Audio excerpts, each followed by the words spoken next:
What's up, Savages? We are still here. Gandhi, the Mavinator. Hello. And coming up soon, once they're done warming up and getting all, ready, it's going to be FaZe Red taking on Justice.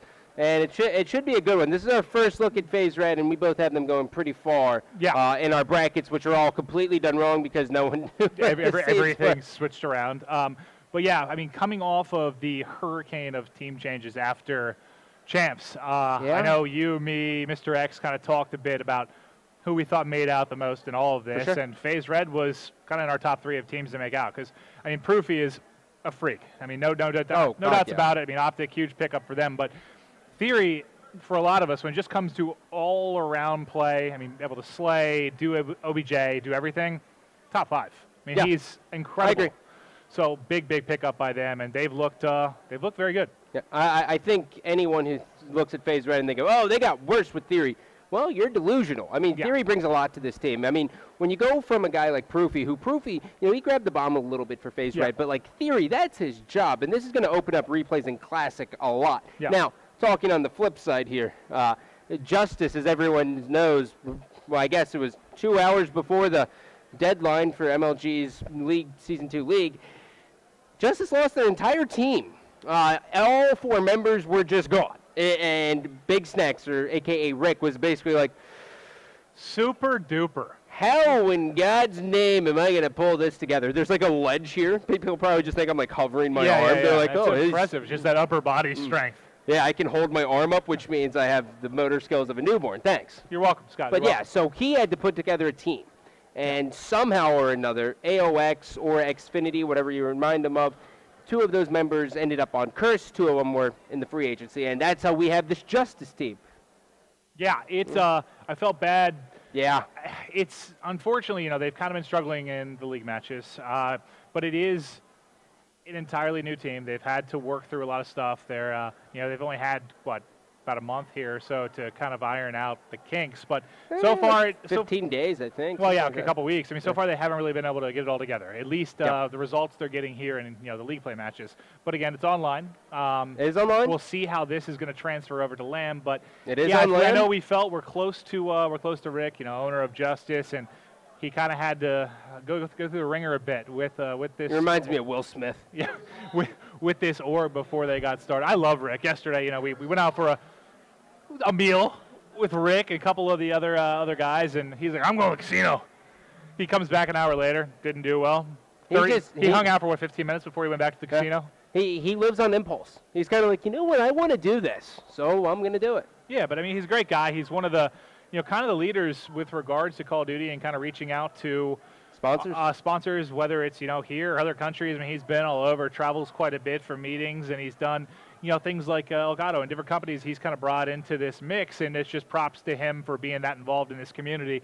And, I love Justice as an organization. We'll see how they do here. But matching up against FaZe Red, man, our buddy J-Cap, whose back is still just... Big Cap. Big Cap. Big Cap. I think a lot of people have their eyes kind of focused right on replays in Classic, and the reason why is because they did well at Champs, they've done well at Regionals, they did well at Philly, but as soon as they lose in the winners bracket, they just kind of fizzle out. Well, that's why I think Theory is a better fit for this squad, because I sort of expected when it was Proofy and JCap, I fully expected the Classic replays, one of them was going to take on more of like an OBJ role, but we saw at Champs, a couple games we were watching, Classic replays were the leading slayers. Like, they're playing Strike Zone, and both of them are putting up like 30 plus. Like, they're having big games. So if they're able to continue that kind of slaying, I mean, we know JCap, he's like on auto mode, dude. He pulls out an AR and just he's almost like a Krem, just a turret, lights stuff up. He shoots very well and gets a lot of kills. So with Theory, Theory never really plays bad. He usually always has good games. Yeah. If he can do that OBJ stuff and they continue to slay, this is a team I think can easily be in that top 4. Yeah, I think so. I think their match versus Envy is going to really set the pace for exactly what happens to them for the rest of the tournament. Yeah. If they beat Envy and they find themselves in the winter semifinals and they're like, you know what, I got on my custom Baby Seal leather boots, I'm going to take down Complexity, then Complexity's, they're in for, possibly a rude awakening. I don't know if that's going to be the case. Well, for those of you that don't know, Jeff at UMG, he's the owner. Yep. Fantastic guy, a little bit scary, but all-around good dude. He did tweet out before He this looks event. like a guy from Sons of Anarchy. Oh, yeah, he'd put a boot to some teeth. Oh, I could see him in like a leather cut on his hog, because he calls it a hog. Oh, yeah, I could definitely see him on a hog. Oh. I don't know why he'd be nodding his head. Unless he had like some. This is a horse. Miley Cyrus playing. He's on like the world's crappiest Harley. He's just like, yeah, man, I'm getting it. But you know, he said before this event, basically, you know, whoever takes down Complexity, I'm getting a tattoo of your logo on my body. So who has the worst logo? I don't know. I kind of wanted to make a team. Not that I'd be able to do anything to beat Complexity, but just make a team with this ridiculous logo. Just like a girl in a bikini and like a yin-yang. It's her like this, like making the yin-yang. It's just, yeah, I get it. I see it. Jeff just gets that like tattooed across his chest. Oh, Jeff would too. He's the kind of guy who definitely has a bunch of tattoos like underneath his shirt. Yeah, you can't see. He's like this classy guy. Oh, you know, by classy I mean he looks good in jeans and a t-shirt, but you know, underneath there's some tats hidden. Oh yeah. UMG Jeff, we love you. Well, Nadeshot has Thug Life across his chest, which a lot of people didn't know. Yeah, no, I think I saw that on Twitter at some point. At first I thought it was like photoshopped. I was like, what? No, what is this? He's got Thug Life in size 64 font across his chest. Yeah, it's a like Arial font, and he's got like, you see, well, he got like the fade too. You see the pictures on Twitter, and now we saw him here at the event. Like him and Proofy got these fades. They're like a baller. Just class acts. Well, the players are finally, I think they're done with the warm-up. I'm not sure if we're going to a commercial break or not, but you guys get to sit here and just, I don't know. I'm waiting for the producer to tell us something, and I don't think he's going to tell us anything. No, they're over there eating some Subway.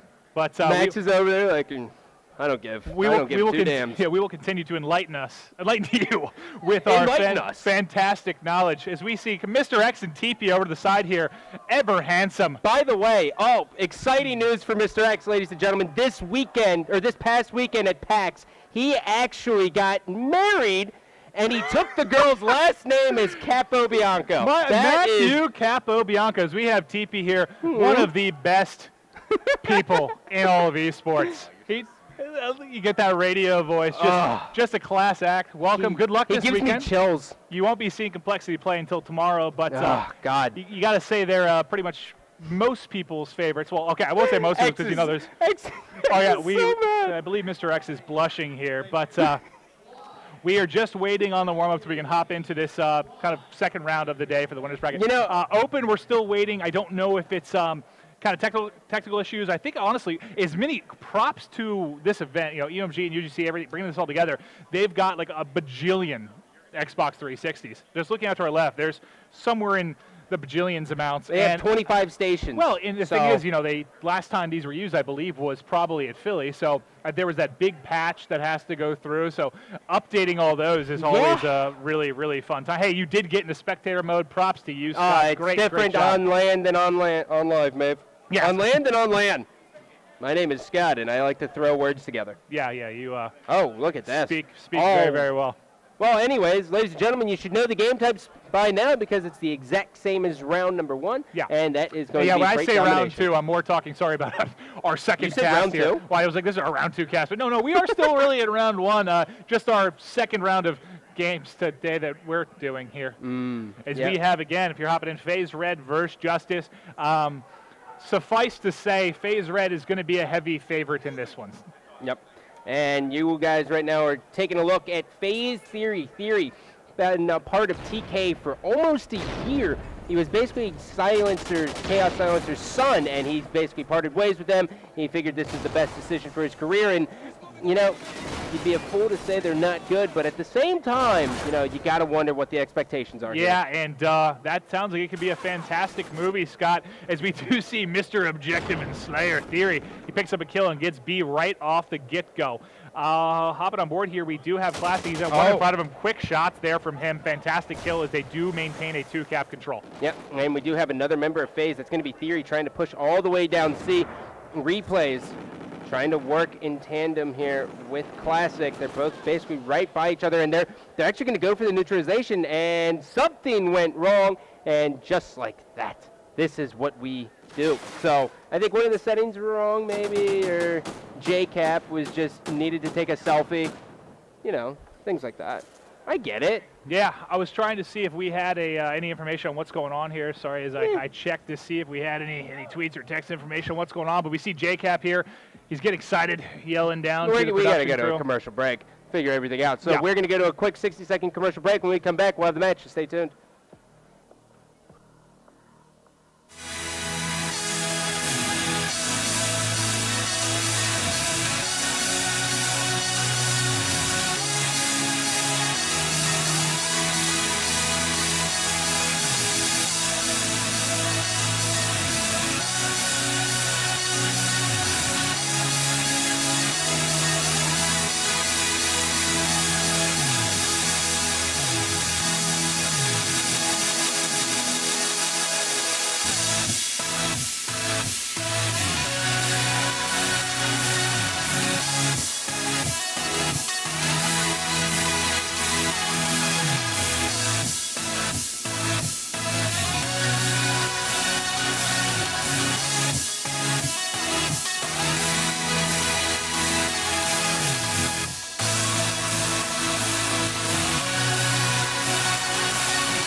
We're good?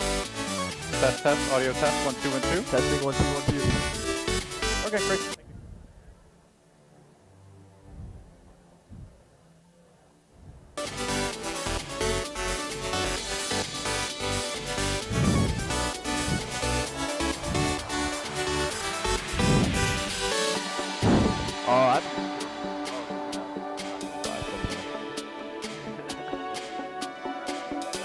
You should, man. They're so nice.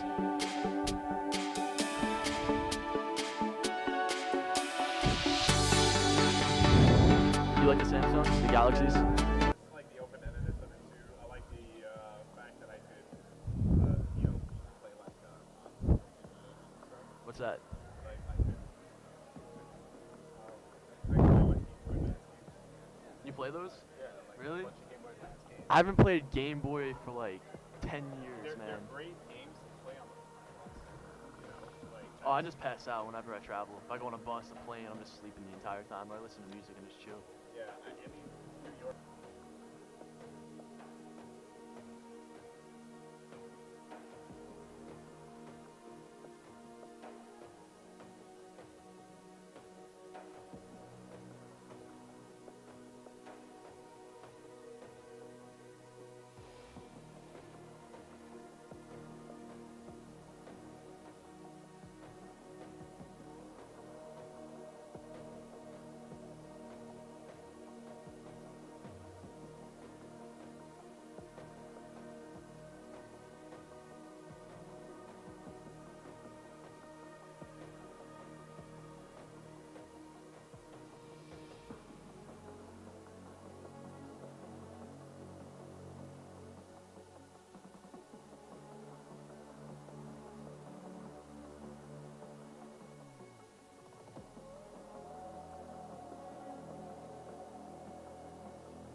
I'll bring it in. Right there? Right there. Cool.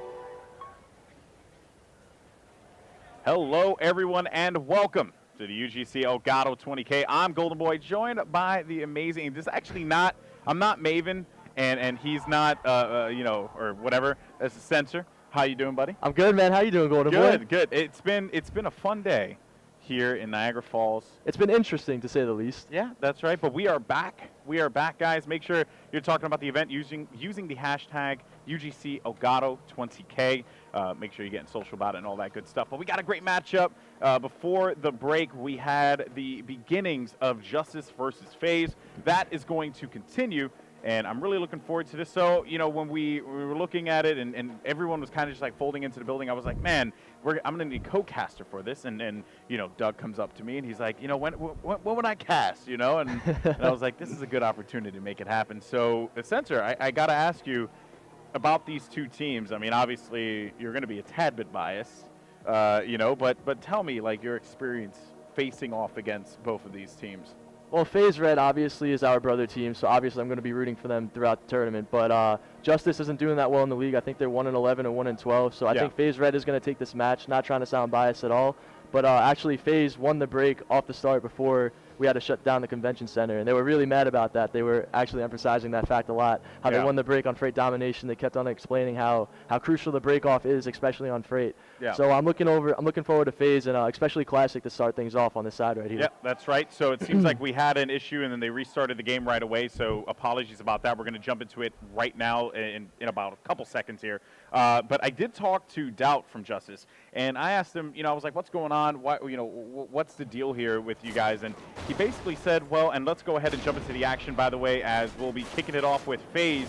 So let's hop into it, Jeff. And he's going to do it right now. There you go. So we should be in there. All right. So in any case, I talked with Doubt, and he basically said one of the problems that they've been having is that they just can't quite seem to close it out of those 3-2 games, right? Clutching it, right? And a lot of teams have that problem. So, you know, it's going to be a matter of whether or not on LAN, Justice can capitalize and manage to do this. Well, LAN is a completely different game than online. I know I looked online at their stats. They actually lost a lot of Game 5 search and destroys. So that would be really interesting if this game does go to a Game 5. However, it just started off. The flag at B is neutral right now. JCap has to make a play. It's smoked out. Looks like Twiz and Doubt are going to get 2 kills and hop the B flag off the break. Yeah, they managed to win that one. That's going to be huge. But Theory, one of my favorite players Big to watch, plays by Dylan. He can get this kill here, but he is going to get taken out. And now, over to Classic. Let's see what he's going to do. Young Gun right around the corner. Finding one. That's going to be a hip fire. And then knowing that there could be someone around the vicinity, he's going to be able to take him out of the head glitch. Good shot. But he will get cleaned up from behind. Going over to replays. One of my, I would say, one guy that I really enjoyed talking to. He's a very intelligent young man, but still doesn't do that much for you when you go all 4 down here in domination on Freight. Justice is looking very good here, Seth. And I know JCap's probably a little bit upset because, like I said, they won the break on the first time they play this map, and now they're in a 2-cap situation right here, and they got to break out and get the B flag. Yeah. Looks like Theory's going to pick up one. What do you do in this situation, by the way? What's the approach that FaZe should be taking? Where should they set their attention on? Well, right now they're losing the A flag, so someone has to go back and pick them off that flag, which replays did on Sin right there. So what they need to do is push the red side and push through red and get control and have one guy on their team kill the other guy at white and then get on the B flag and make them spawn out. Okay, so now it seems like they are going to go nice for this two-piece by Theory. That was a great play out of Theory. That was huge right there. 7-4, but not pushing out, opting to instead actually make their way over toward B. That is going to halt things a little bit here because I love the contention by Twiz. Yeah, exactly. It's just he's doing a great job of this. Theory is going to get cleaned up. Going over to Classic, he gets taken out, and now B is going to be neutralized with replays here on your screen. Finding one through the smoke. That's going to be a big kill for him. And B neutralized. Like I said before, this has just been an absolute bloodbath at the center of the map. Yeah, it looks like FaZe is actually going to take over control of the map. They're going to have A and B. All they need to do is hold the 2-cap for the rest of this game. Good kill by replays, but you hear them getting hyped in the background. Classic's going to push up through white. They're going to have full map control on Justice. Yeah, that's actually a great play out of FaZe, the way that they were able to push out there. So now Classic, he's going to be hanging out on green. Censor, what is his play? Hit the flank. Hit the flank right now. As you can see, all 4 of the players are in Owens and red. They're going to be pushing out. All Classic needs to do, it looks like one of the players on FaZe, they're spawning towards C. Whenever you get the underground spawn and you have A and B, that means the other team's pushing red and A. So you just want to instantly hop the C flag. As you can look at the mini-map on the top left, there's no arrows from Justice to contest the C flag. Ooh, and it looks like that was Theory who contested it right there. He got an unfortunate spawn, BL Fire did. He spawned right behind Theory, but that's still a great play. Neutralize the flag, make Justice go back. Classic gets a 2-piece. They have full map control. They're only down by 4 points with a minute and 40 left on the clock. Things are looking really good for FaZe Red. That was a great pinch there out of FaZe. I mean, the way Classic came around Lumber, able to find one. Great shots on the Head glitch here. Now let's see if he's going to find another one, but he's not going to challenge that. Instead, knowing that there could be another player around the corner. He has to be weary of this, so could get taken out from behind, and he is going to get dropped now. Hopping over here to Justice for the last minute and 22 seconds. Let's see if they're going to be able to respond in turn, making their way over to B. He does have a teammate on there. That was going to be BL Fire. He does get cleaned up.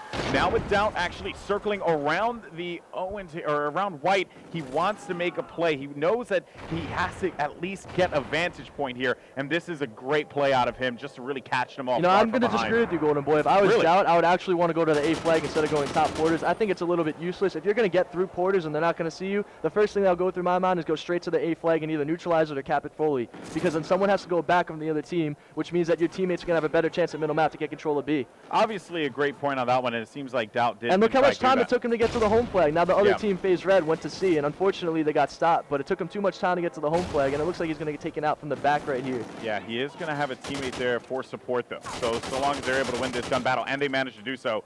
So they are going to have A and C control with 27 seconds left on the clock. But certainly a good call on that one there, Sensor, because it makes a lot of sense. If he would have just charged out there a little bit sooner, he would have at least made a couple of those orange arrows turn around. And now it seems like Doubt kind of finding this player around the beer here. Does locate him. But FaZe, I mean, they're just on the money, getting a bunch of players down at a time. And with time ticking down 73 to 82. Right now, it's a 10-point lead in favor of FaZe, and that is going to be all she wrote for the first side. 10 points. 10 points. That can go away quickly, though. That's, yeah, 10 points is easily, it's really easy to come back from a 10-point loss in domination. All you need to do is get the home flag and just hit flanks every single time you have a 2-cap. Yeah. So as we were saying about Doubt before, how he went top porters, it wasn't necessarily a bad play. There's not a right and a wrong way to play it. I'm just saying, from my point of view. No, but you would have charged. Absolutely. Yeah, and it makes a lot of sense, right? The way I'm looking at it is, okay, this player's going to go up top beer. He's going to get a vantage point there of anyone trying to push out. He could support his teammates who are pushing in from that center alley. Yes. Right? But you're right about that. They're tossing smokes there. He's not going to get much visibility on that one. The problem with going top beer is it just takes way too much time, because if you take too long to get to top beer and the other team's pushing through crates in red how they should be to force them to the back C flag and push to C, he could take too much time and he won't be able to shoot them in the back. But it actually turned out, it worked out really well for Doubt. He got 1 kill. He actually hopped the A flag, capped it. Yeah. He got on a 5 or 6 kill spree right there. So things worked out for him. As you can see, he played the best on his team. 10-9 with 4 caps. He did the OBJ, the slang, and he went positive. So it was a good side by Doubt. And overall, it was a good side for both teams. They're only 10-point differential. Anyone could win this game still. It's up in the air. And I'm looking for FaZe Red to come out and get the 2-cap off the break right here.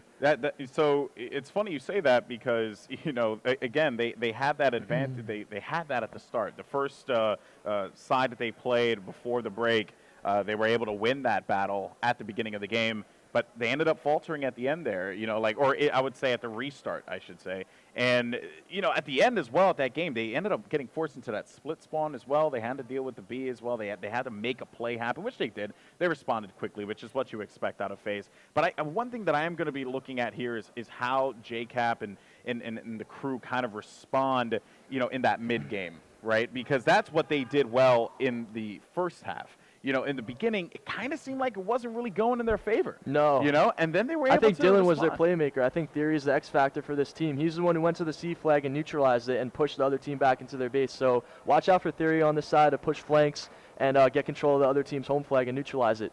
Yeah, Theory, of course, a player, like I said, that I've always enjoyed watching. He is a very talented player. At UGC Niagara last year, I believe he pulled off a, I think it was like plus 30 or something like that, on a kill streak. Yeah, like he was. Are you talking about raid capture the flag? Yeah. I think I watched that match from my house. It was. I was casting it. I was like, I can't believe he's like plus 34. What is going on? Like, it was the most ridiculous thing. He was just running flags up and down the map. Sin just made a really big play to get control for his team on the red side of the map. Theory needs to pick up the kill. Oh, wow. Sinful, my Sinful making plays on the main stage, ladies and gentlemen. That's what you want to see. And again, Justice wins it. But this is what Doubt had mentioned before, Spencer. They have a difficult time being able to clutch it at the end and close out that game. If they're able to do that here, they could win this one. It's only 10 points. That can go away very quickly. And look at just how they're dominating them. I mean, look at the control here. Top Owens replays, though, does manage to find Twiz as he picks him off. That was going to be a huge play. This is really interesting. They have 2 players pushing underground. Can we hop on board with one of those players and see how they're going to play this right here? Yeah, let's see here. So I think it's Classic and JCap. Yep, actually, yeah. So we do. Oh, there you go. They should trade that kill. Okay, good job by JCap. Let's see how he's going to play this now.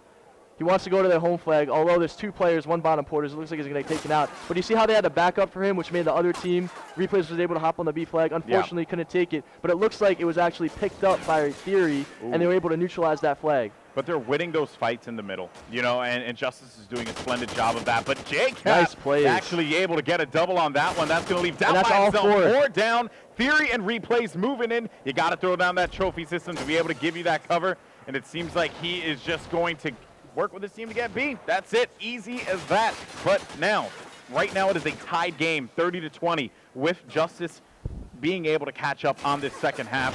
Now you need FaZe to be able to answer back. That's a huge kill by Classic. I know most people don't notice this, but if you could hold the white side of the map and also push through crates, as you can see, JCap and there's somebody behind him that spawned right outside of red. If Classic was able to, if he died at white, that means the other team could have overextended. But since he stayed alive for a little bit, now FaZe Red has full map control and they can push through crates for the 3-cap. Yeah, they're just pretty much having their way with them. Look at that spawn. They're spawning right there at their flag, and then Justice is also spawning back white. So this is exactly what you want if you're FaZe Red. So JCap's able to get 1 kill here. Can he go for the double? Nope, not going to be the case here. Has to be careful, knowing that a player's going to be around there. He's going to lose that fight. But still, like you said, they have the control. They can continue to push up on them. But they got to be wary of that one player that's going to be pushing out bottom white, and he could potentially be making his way over to B.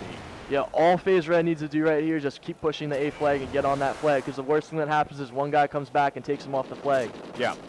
Of course, now the question is, though, I mean, Replay seems to be second-guessing this, right? And he is going to be able to find that place, but that's going to prompt people to look actually in the backside of their base. But in turn, JCap, he's now going to try and see if he can respond to the C1. There is going to be a player there, and he wins. That's a huge kill by JCap on Sin. That is and Twiz won the gunfight on Theory at the B flag to get control of the flag, and now Justice has a 2-cap, and FaZe Red has to push out a C. Tied game. Actually, no. FaZe is up by 10. FaZe is up by 10. I apologize. Yeah, that's right. It was a tied game a little while ago. Justice did have control, but with 1 minute and 48 seconds left on the clock here, let's see what Here we go again with the happen. double underground push by FaZe Red, and they're going to have a night from Justice push on the C flag. I like this play. Whoever's on C right now is doing a great job, because as you can see, nobody on the mini-map is even close to C because 2 players pushed underground from white. Yeah, they actually did a great job on that read there. Classic. That was Sin who went to C. Actually, and they ended up winning that fight by C, so they're going to get this split here. They have to commit to something, and it seems like they are going to commit to C. They're sending 2 players over there. Let's go ahead and jump on board. And, oh, they do win it. So jumping over to Twiz, that is going to be the player that ended up winning that battle against Replays now. Knowing that there's going to be a lot of pressure hanging out over by B, let's go ahead and switch over to BL Fire. Remington in hand finding one. That's nice going to be angle by BL Fire. Huge That's kill. That's going to be 3 there. Nice play. 4 down as FaZe will be struggling here. See, this one's going to go down to the wire now. It is. It is. And this is exactly what I want to see. BL Fire, he does manage to get eyes on him. He's going to be pushed up full inside of crates,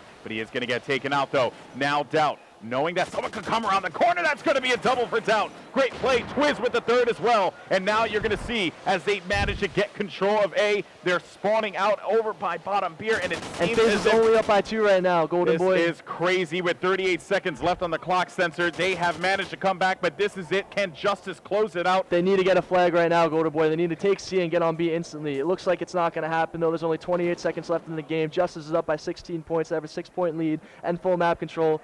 I'm sorry to say, but FaZe Red is out of this game right now. You got to give all the credit in the world to Doubt and BL Fire. Those are some amazing reads there at the, toward that B flag. That is pretty much what solidified this victory for them here on this first half, or on the second half. Great showing out of Justice. That's going to be 4 down again. And FaZe Red, despite their strong performance at the midpoint of that first round, going up by 10, they go down in this game. Justice takes map 1. And BL Fire was the player to step up, Golden Boy. He went 16-8. He was doing his job as a Slayer.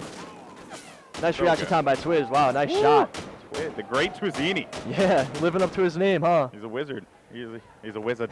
I gotta say, I mean, BL Fire coming around with that Remington at Absolutely. Red, that was great. That was huge. And then he was able to push up on crates. He ended up finding like 2 players. Doubt got the read. That was just splendid plays out of Justice. I know, as a FaZe fan, that's gonna crush some people, but of course, it's the best of 5. FaZe's best mode is Search and Destroy, so I'm looking for them to bounce back in this next game. It's going to be S&D Warhawk, if I'm correct. S&D Warhawk? Yeah. Okay. Yeah. So it should be interesting. It should be really good. I want to go back to one play in that game when you were saying Replays was kind of indecisive when he was sitting at bottom crates. Yeah. when you were saying that, one of the players from Justice was actually overextending through underground to white. Ah, okay. And he went on the C flag. And when he went on C, the other players spawned outside of white, and they just hopped on B, and that's when Justice kind of took control of that side. Yeah, yeah. So it was just one of those, you know, it's like hit or miss, right? You never, I mean, we see everything because we have the, you know, the broadcaster. Yeah. But, of course, they, you know, the players don't. Right. So it is what it is, though. But, of course, strong showing out of both teams here for game number 1. Now we're going to be going to map 2, Search and Destroy Warhawk. You're not going to want to miss it. Make sure you guys tweet the stream. Let everyone know what's going on over here. We'll see you after this.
Welcome back, everyone, to the UGC Elgato 20K. I'm Golden Boy, joined by Sensor, bringing you FaZe Red facing off against Justice. It's been a great matchup. Justice won the Freight Domination matchup.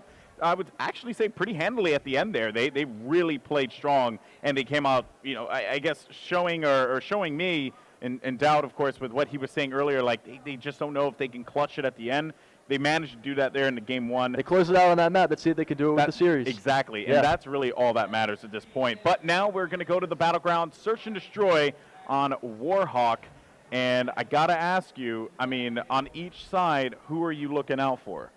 Well, I know FaZe Red, if they're going to go A on offense, JCap's going to go top Antique and watch their whole flank. They're on defense, actually, off the start. It looks like Justice is going to do a 4-man A push, and FaZe is actually going to send 3 players to B. Who's going to be that one guy at A right here? Let's see what he's going to do. Who is that? I think it's Replays. Can we put it on Replays? That's BL Fire. Oh, the one guy, actually. Yeah, on FaZe. I want to see how he's going to react to this. So he's looking at the jump through the American door. You could actually jump through there without the person seeing you in that truck. But as I say that, Replays gets the kill on BL Fire. He was looking at him for so long. He's like, I'm confused. Oh, he's getting hit markers, though, and if one more, and that would be a kill, but that's See, this is really interesting. You have one of the players on Justice going all the way inside drugs to watch their flank, and then 2 of the guys on Justice are going to be stacked in American. Their job is to stay alive as long as possible. Unfortunately, Replays is going to pick up 1. JCap's going to get 1. The last guy's on the flank. This is a done deal. Sin has nothing to do now. He's going to pick up 1 kill. Still has to kill 3 of them. He's going to get cut off from middle map as he tries to kill him off the bomb. That's Theory. FaZe Red takes home the first round. Golden Boy. There you go. Nice stuff there out of FaZe Red. And of course, Replays was a big factor there. They're getting hyped. Yeah, they are, and that's important. I mean, you know, when I think of like Replays and Theory, like they're very vocal guys. Like I see them getting hyped and energetic. But I gotta say, man, that play by Replays was absolutely hilarious. I was just like, right as I said, he can't see if they go through a little crack. He shoots the guy through the crack. But no, but it's not only that. He was there. Like he was just questioning whether or not he wanted to go for the shot. It was absolutely hilarious. But all right, let's bust out this Oracle mode, see what's going to go on here. We got 2 players actually rotating over. Sinful's playing really reckless right here. I love this, man. This trying straight down middle of the map, switching his class to an AR, watching post alley. I kind of like this play. Oh, there is a player right next to him. He's right above him, and he knows this too. Replays knows this. He needs to know where is he going to drop down, and Sin is. Oh! What is that? Oh my goodness! Sinful, you devilish demon! I want to root for Chris, but come on, man, you gotta make that kill. Oh my goodness! What is life? Hey, it doesn't really matter. FaZe Red's actually in a 2-on-1 right land, now. Right? We're on land. This Jeff, is land. We're on land. I'm pretty sure this is real life. This is land. Wait a minute, though. Wait a minute. Wait a minute. Wow, Twizzini making the play. He saw exactly. Can they hear us right now, Golden Boy? I don't know.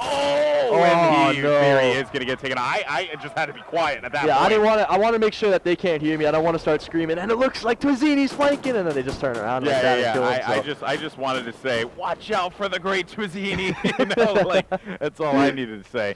But my goodness, that was... See, I know Chris right now is just laughing because his team won that round. It's all good in his mind. All he wants to do is get the win, and that's exactly what happened in that round. I mean, you know, to an extent. No, it's definitely not going to phase Chris. I know the type of person he is. It's not going to phase him, but you're going to go back and you're going to look at it and you're going to be like, come on, game. Why you do this to me? Oh, man. Well, in any case, let's go ahead and see what's going on here. We got BL Fire with that first pick on Theory. That's going to be big. Because, of course, when you get that first pick, basically dictates how you're going to be able to move here. One player's going to be crouched right in front of post there, far back in front of 10 more so. And it seems like Doubt's going to try and go for that classic. It's going to be able to take out Doubt, though. Now it's going to make it into a 3v3. You got 2 players focused on the bomb site. They're just looking at him. I'm not a fan of how Twiz is playing this. Why is that? What is he doing so different? Because it seems like he just wants to get this angle and get this kill. Well, I don't think they covered the bomb planter correctly when he was planting the bomb. He was wide open from tin. There was actually 2 players. Twiz was pre-firing the water tower, and there was another player watching the tin. But I just don't like how they play that. They should have set up a little bit better. They know the 2 angles are cut off when you're planting the bomb, and they let Classic make the play on the bomb, which is unacceptable. Yep, and now they know that Twiz is going to be there. Twiz able to win that gunfight. Now there's going to be 1 player, as a matter of fact, hanging out by water tower. Can Chris pull off the impossible? I don't know. He's going to have that. He's going to have an LMG there in his hands, and Twiz also has one, and that is going to be a round win there for Justice as they're able to close that one out. Twiz with a big round there, getting 2 kills. Here goes Twiz with that M27 as he manages to find him right in front of 10. That's going to seal the deal there for round number 3. Round 4 up next with Justice on defense. Let's see how FaZe is going to respond in turn. Thermo LMG versus Thermo LMG. It's an interesting meta. This isn't really that common in competitive play. I know most teams don't like to use thermal LMGs. They usually use a Remington in that situation. So it's interesting to see these teams using those guns. Well, it seems like it's all about just, oh, that one player is in a bad position. That's going to be replayed. He's shaking right now. He lives. He gets away. He's the boy who lived. He manages to get away from that one. And now it seems like the attention is going to be put on B. They are going to be able to get one. And it seems like Replay's so Look at the trust Replays has in JCap in that situation. Well, I love it. You got to trust That Cap. is great. You trust Cap, period. Kaplan's a vet. Yeah, and wait a minute, though. Replay needs to be careful, No. and he's going to get taken out. And that is going to net the second round win here for Justice. And that round came down to a split second. If Replays could have pre-aimed a little bit earlier and got that one kill and knew the other one was gate, all it comes down to is a one-on-one. So anything could happen in Call of Duty. Bear in mind, too, though, he was red, right? So he was a little red. He took, I think, one shot to the back. So he would have been very, very hard. Like, the probability of him winning that, I feel like, was just so small. But you know what? When you watch plays like this and situations like this, the more you watch this, the more you practice it, the better you get at perfecting it. Okay, because it's like you think to yourself, like, all right, at this situation, I know that they're going to pincer me. I know they're going to try and, like, close me in. So I know by watching this later on in this tournament, if I ever get in a situation like that, to pre-in that guy in the front for a little bit longer. Interesting. I think that's the best part about being a pro player is that you get to watch all these other pro players play all the time, and you get to take games, take pointers from all their point of views. Yeah, everyone has just like their own way, their own approach, and seems like. See, this is fun. Doubt got the bomb down right away. Actually, funny story. I remember watching Doubt. Oh no, he does not get the bomb down. But go ahead with your story. Well, first of all, Doubt should go a little bit back in the corner. You could plant that right against the wall, and they can't wall bang you. But I remember watching Doubt online trying to plant the bomb on this map, and he literally picked up his trophy and planted it 3 times in a row, and he ended up getting grenaded and lost the bomb down. So. Oh man. It had me cracking up. I was literally laughing for a good 15 minutes. Well, it was seems so like funny. FaZe Red able to take this next round here, definitely showing that they're not going to let Justice get on a run here. They stopped that 2-round win that they had to be able to come back and tie this one. Now we're going to a round number 6, and I feel like I want to watch FaZe on the offense, see what they're going to do, and I love this. This is, again, Warhawk has to be one of my favorite master search and destroy. I just love the variety that you could really bring to the table with it. There's different approaches, but Theory needs to be careful on the right side. Cap knowing there could be someone back there, and he actually does find him. That's going to be a nade flying close by the left, as Cap is going to have to be aware that there could be someone there, knowing that someone's going to be right in front as well, and that's going to be a kill for Cap. Huge kill there for him. Now, needs to be careful about this wall bang, but he is going to get dropped. Replays and Classic, last 2 left alive. FaZe Red seems to be clicking on all cylinders. Every player holding their weight, and they have a 3-2 round advantage. It's going to be interesting to see how the Classic Replays duo plays this right here. Justice has a really good setup on them. One guy's watching their full flank, and they have 2 guys at the American side. So let's see if Replays and Classic can bait and switch this. Oh, and I love that Free Fire game. Oh, but Classic is going to be by himself, and FaZe Red can't quite do it. Doubt with a double kill there. That's going to be big. He's currently going to be 3 and 4 here, but this goes 1 kill, and then here comes the second. And keep in mind, he's also on a 3-kill streak. I think he had a donut prior to this round. Yeah, so this is big for him. I mean, he's really. He was the one who needed to step up, and he just delivered. Yeah, getting that confidence, of course, in the search and destroy game is key, especially when you go into the next round. He's just like, I got this. I'm not out of it. You know what I mean? Let's put the player cam on Doubt. He's actually carrying the bomb. He's on a 3-point streak. He's playing the OBJ. Looks like he just did a class switch right there at the 18. They're going to go B-bomb. Okay, so let's see how he's going to play this round. Got trophies with Semtex. Let's see. FaZe is working a 3-man flank.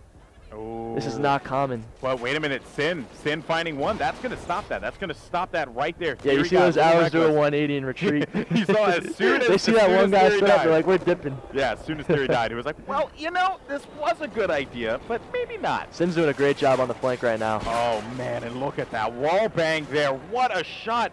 That was actually going to be Replays. He got that wall bang through 10, waiting to see if anyone's going to go for it. Now he's expecting him to probably drop back, and seems like Doubt is going to go get this bomb planted now. This is going to be good for Justice. There goes bomb down. Doubt needs to be mindful of this, but now it's going to be left up to Classic. 1v4. He does find a player inside of the trailer. That's going to be a click there for that Remington. But now let's see if he can manage to keep things going here. Let's see if he can get on a run. I mean, of course, he's only going to have 28 seconds to work with. One player's going to be hanging on the back. He is Zeus if he kills this guy. Oh, no, not going to be the case. Valiant effort, but Twiz, thermal LMG. Yeah, that 27, man. You can't do anything about it, especially in that vantage point. Yeah. Even if he switches. It was a done deal. Yeah. I mean, and you have to think too. Like Doubt would have had the read if he came out through the post and probably came around from behind as well. Yeah, just hit if the he would have flank. pinned him. Yeah, so I mean, like, it was not a good look there for Classic, but you know, again, it's like one of those things, like you said, like you look at it and you're like, all right, well, you know, this is how they're going to play this. I mean, when you look at this, I did not expect to see the M27 play the way that we're seeing it here. It's actually quite surprising. Yeah, look at this play like Classic. He just ran up middle and threw with the Remington to watch the cross that B through gate. And they know he's there because you see that one player actually to the left. All he has to do is keep waiting. That's Nice. going to be a click. Oh, and Nice he's going to find another kills. one as well. Let's see if he can go for it. Oh, he crouches down. But that's going to be JCap and replays now. And it's going to be actually all up to Doubt. Dealing with a 1v2, creeps around the corner. He'll find one. Oh, and he's not going to be able to find that one. 4-4. This is a very close game, Sensor. See, this is really, I don't understand the way FaZe Red plays Search and Destroy. They kind of don't want to plant the bomb. They kind of just want to push out the other team's base and wait for the other team to make a play and react to them. So, as you can see right there, Doubt just ran right through gate expecting them to plant the bomb, and JCap was kind of posted up waiting for Doubt to come. So, it looks like it's a good matchup. You know, the first map was decided by about 10 points. Now it's 4-4 S&D. I'm hoping it could go to a round 11 overtime. I got to talk about Sin real quick. He's 11-5. He has just been performing here, keeping his team in this matchup. But of course, this round is going to be so important. Obviously, I mean, every round in this matchup is important. But the reason why this one, they go up by 5, and again, it comes down to, can they clutch it? Can they come out big? But Theory able to get that first blood on BL Fire. That's going to hurt them a little bit. And let's see what they're going to do here. I mean, and I have to ask you, too, how smart is it to say, like, you know what, maybe we go on a full flank. Maybe we take this over to A. I love what Justice is doing right now. If you look at Sin the last round, he was posted up at the 18 watching the flank. This round, his team was doing the same strategy. However, he sat all the way in the back of the base to watch the flank. On the right, though. Yeah, that's a big kill by Replays. That was a beautiful read there by Replays. The poison, the patience by Replays really just paid off. And have to expect that kind of thing. All of FaZe retreated to B right now. Yep, and it seems like they're going to keep eyes on B because they have the resources to be able to do that, right? They have the players to be able to do that, but there are going to be 2 players in the middle. Plant the bomb, Cole. Now Cole's going to be in the mid. They're finding one. That's going to be a connection. Now you know that there's going to be another guy over by Gino, actually in the back.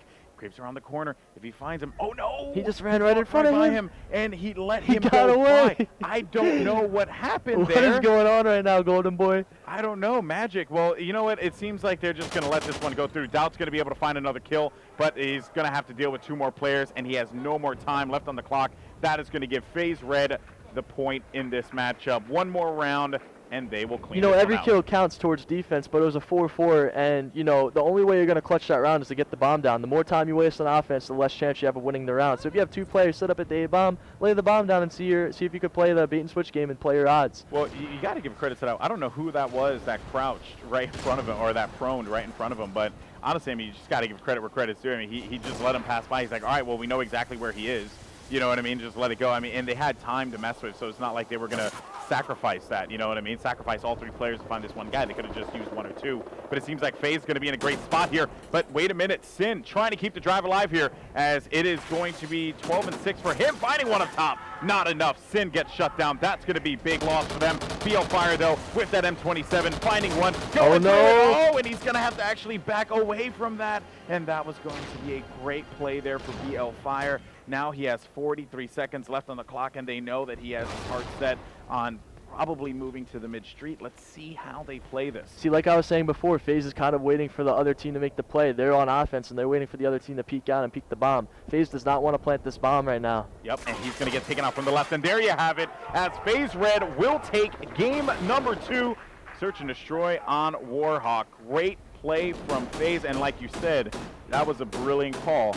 They just let them push. They're afraid of planting the bomb because they don't want a bomb down and then the only player alive killing him off the bomb, and then it's a situation where if you're the last one alive on offense, you know where he is, but he knows where you are as well. So they kind of wanted to wait for BL Fire to push out so they could double team it together. That was a very smart play. It paid off for FaZe Red. Very smart play. They did that 2 times. Yeah, they did that 2 times to expertise, which I have to say was really good. If this game does come down to a game 5, it's going to be interesting to see how FaZe is going to be playing the offense. If they're going to keep doing the same thing, or if Justice is going to counter it and start pushing them more, or wait for them to plant the bomb. Very true. Very true. Big shout out though to Sin. He went 12-7 in that last game, but it just was not enough to be able to put his team over the edge there. I feel like if he would have been able to get that second kill, I believe, darn, I don't know where he was looking, but if he was able to get that second kill as he pushed out through the mid street, I feel like we probably would have had a different situation, maybe going to around 11, but still, just overall great performance. Great game, you know, 10 points in domination, 4 to 6 in search and destroy. So far, so good. So far, so good. It's an entertaining game on the main stage. All right, guys, so we're going to go to a quick commercial break. When we come back, we're going to game number 3, Blitz. Let's see who is going to take this one and make the series 2-1. Will it be FaZe? Will it be Justice? Find out after this.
All right, everyone, welcome back here, of course, at the UGC Elgato 20K. And I'm really excited because we have FaZe Red and Justice. Now, of course, guys, just want to let you all know, big shout out to UMG, of course, for we're broadcasting the event. And, of course, if you guys haven't had a chance, check out UMG Online.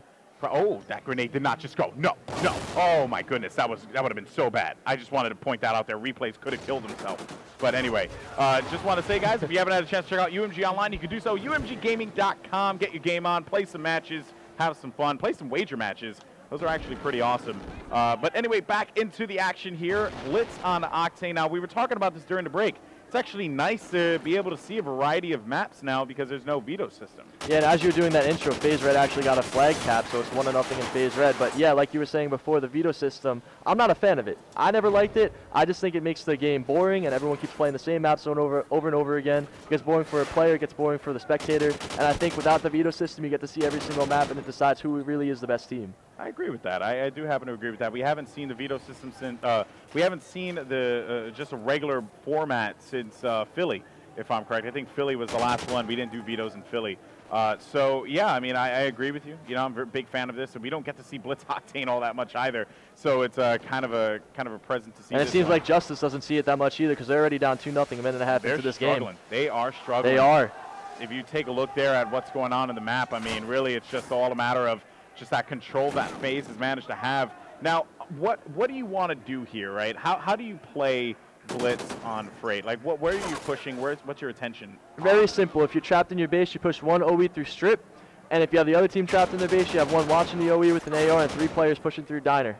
Just keep running the train. Keep Now, running to train. I'm really impressed with JCap's start. He usually plays the player who's going to be playing defense with an AR in his base. He's 5-2 with the flag cap in the first 2 minutes of this game, so I'm really impressed with him so far. Yeah, I feel like with this FaZe Red roster, JCap has, really been able to just be him, like do the things that he wants to. I know that JCap is a very demanding player, you know what I mean? So when he was like, him and Proofy were teamed together, perhaps it just wasn't something that was connecting, you know what I mean, which prompted Proofy to want to end up moving away from that roster. Seems like JCap has gotten that comfort zone. He's working with 3 players who are just absolutely versatile. I mean, shout out to Reddit, versatile. So, but yeah, I really like this FaZe Red roster. Twizzini with the 2-piece. That's right, the great Twizzini, though. The great Twizzini. Let's jump back over to Justice here and give him some love. He's on a 4-point streak here. His team does manage to get the score. Unfortunately, the Castle's Curse does come into effect there, but FaZe Red able to score again, as it will be 3-1 here. And, we saw some life there out of Justice, so perhaps it was just a matter of them getting kind of caught off guard, perhaps. Yeah, who knows? I mean, there's still plenty of time left in this game. It's still anyone's game. Sin's going to be trying to stay alive at the 18. He does not know there's a player. He's going to pick off replays. That's a huge kill. 3 down. Ooh. And, that's going to be 4 down now, as it seems like Justice is going to have the opportunity. And look at where the spawns are happening. And that was just a brilliant read there out of FaZe Red to be able to stop that run. Yeah, Twiz blocked the spawns. If you notice, Twiz was the one who pushed through back pawn, which made the entire FaZe Red team spawn back broken.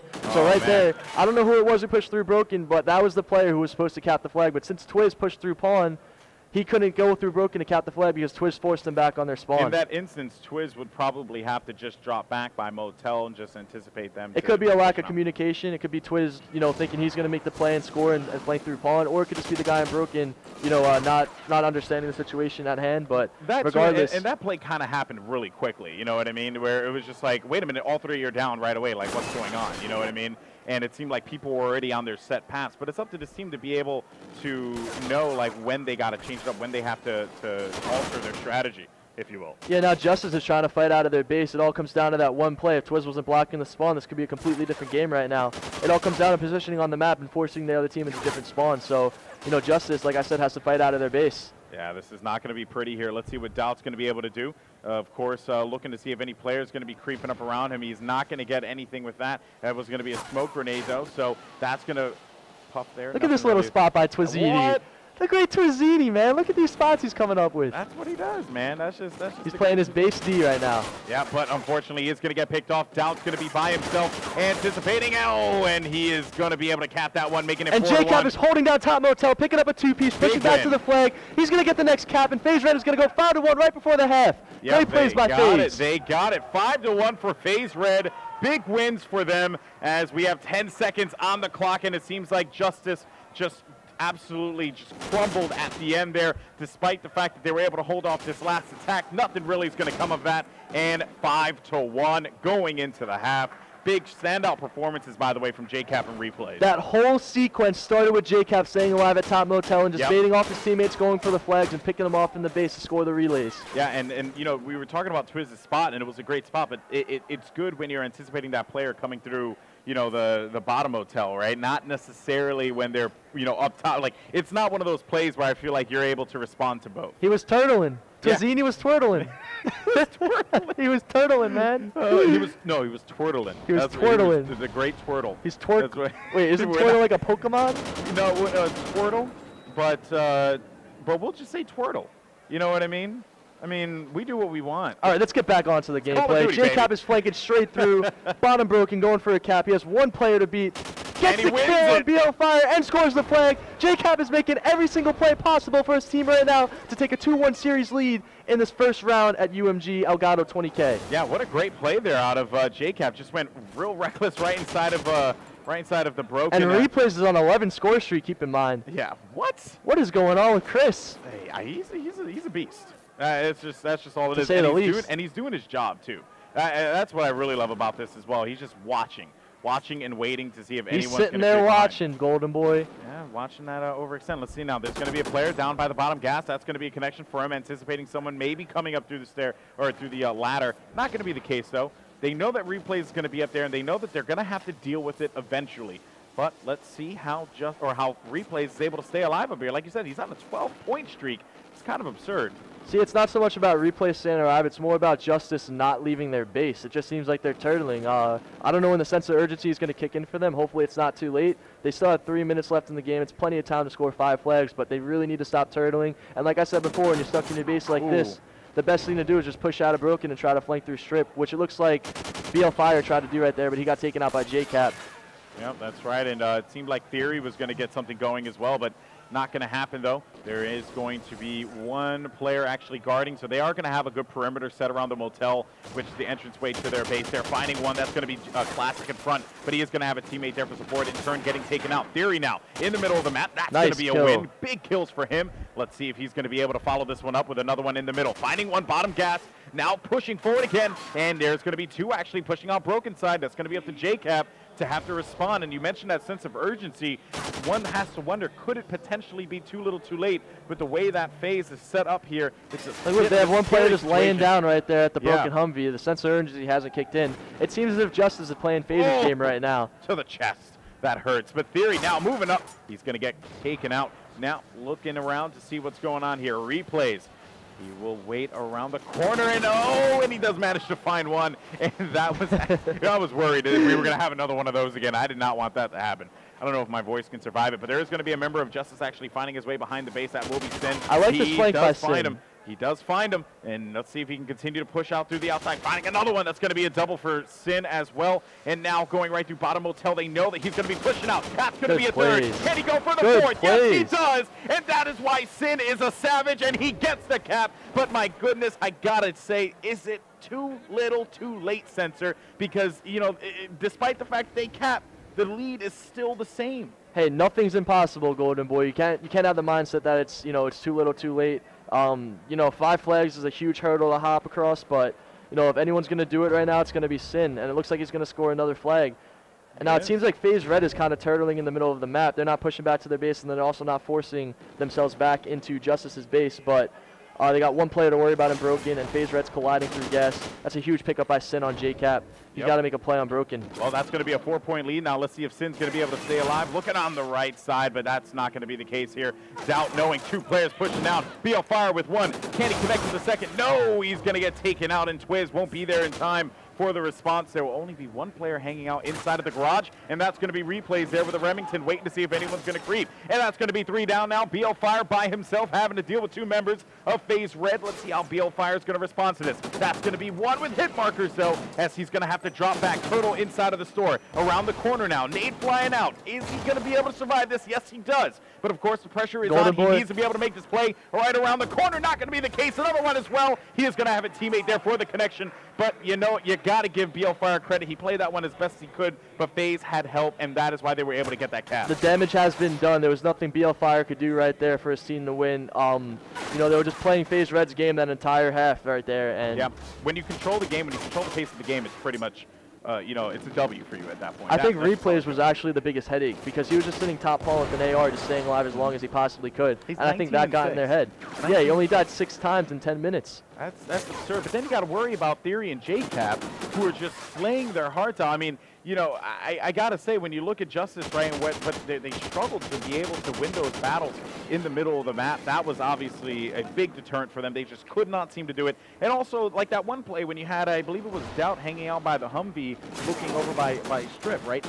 You know, one would think, like, what's the play there? What are you trying to accomplish with that? Are you waiting for them to push up? Like, you don't. They have don't need a lot to push. They have the lead. Yeah, they have the lead. Like, why would they push you? They didn't need to. FaZe Red played it smart. They had the lead. They just held down their lanes, and they waited for Justice to push, but Justice wasn't coming. Yeah, Justice needed to force the gun battles, right? Just get in their face, be able to, you know, just get that hip fire spread, you know, use that steady aim a little bit on those MTARs, take advantage of it, but they just could not seem to force have some confidence. Exactly.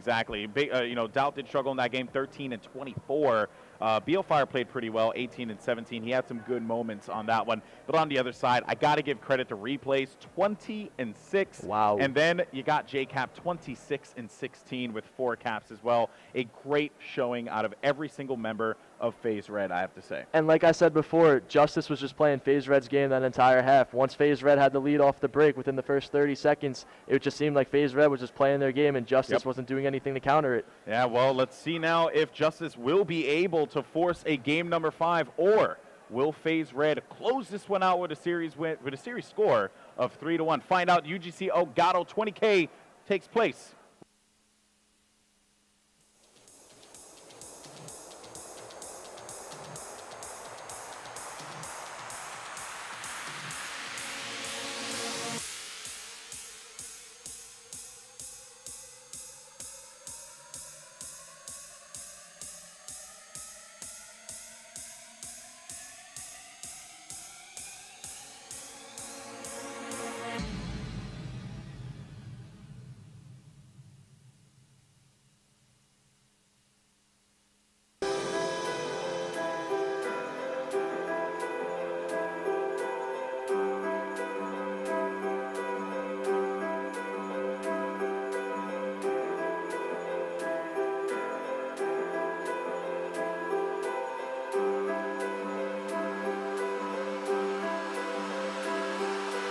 Are you tired of paying huge amounts for tournaments? For just $5.99, you have unlimited chances with UMG Prime to win thousands, from cash to sponsored products and even 100% payout tournaments. Of course, Prime offers all the usual perks like faster support, faster eligibility, double XP, and match escalation. Wager matches are also one of the most popular aspects of UMG Online, and Prime makes this amazing feature completely fee-free with no limitations. When you put it all together, it really is a no-brainer. So what are you waiting for? Go to umggaming.com/Prime membership, get your Prime, and start playing for cash today.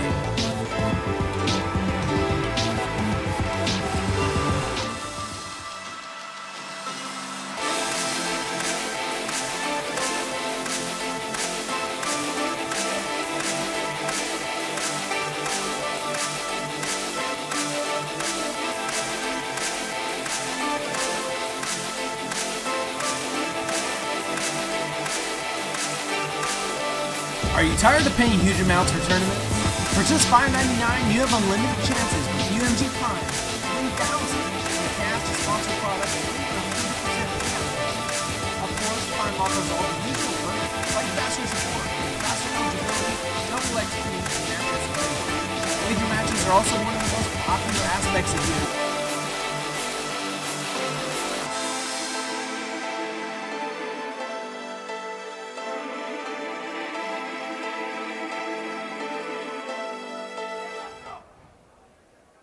Welcome back, everyone, to the UGC Elgato 20K. You got Golden Boy and Sensor bringing you the action. FaZe Red versus Justice. FaZe Red currently up in the series with a score of 2-1. Now we're going to be going over to Domination Strike Zone. Very fast-paced game type. One of my personal favorites to play. Let's see how, well, I would have to tell you this, Sensor. I feel like this, oh my goodness, classic. I feel like this benefits FaZe a tad bit more than Justice because of what we saw for that Blitz game.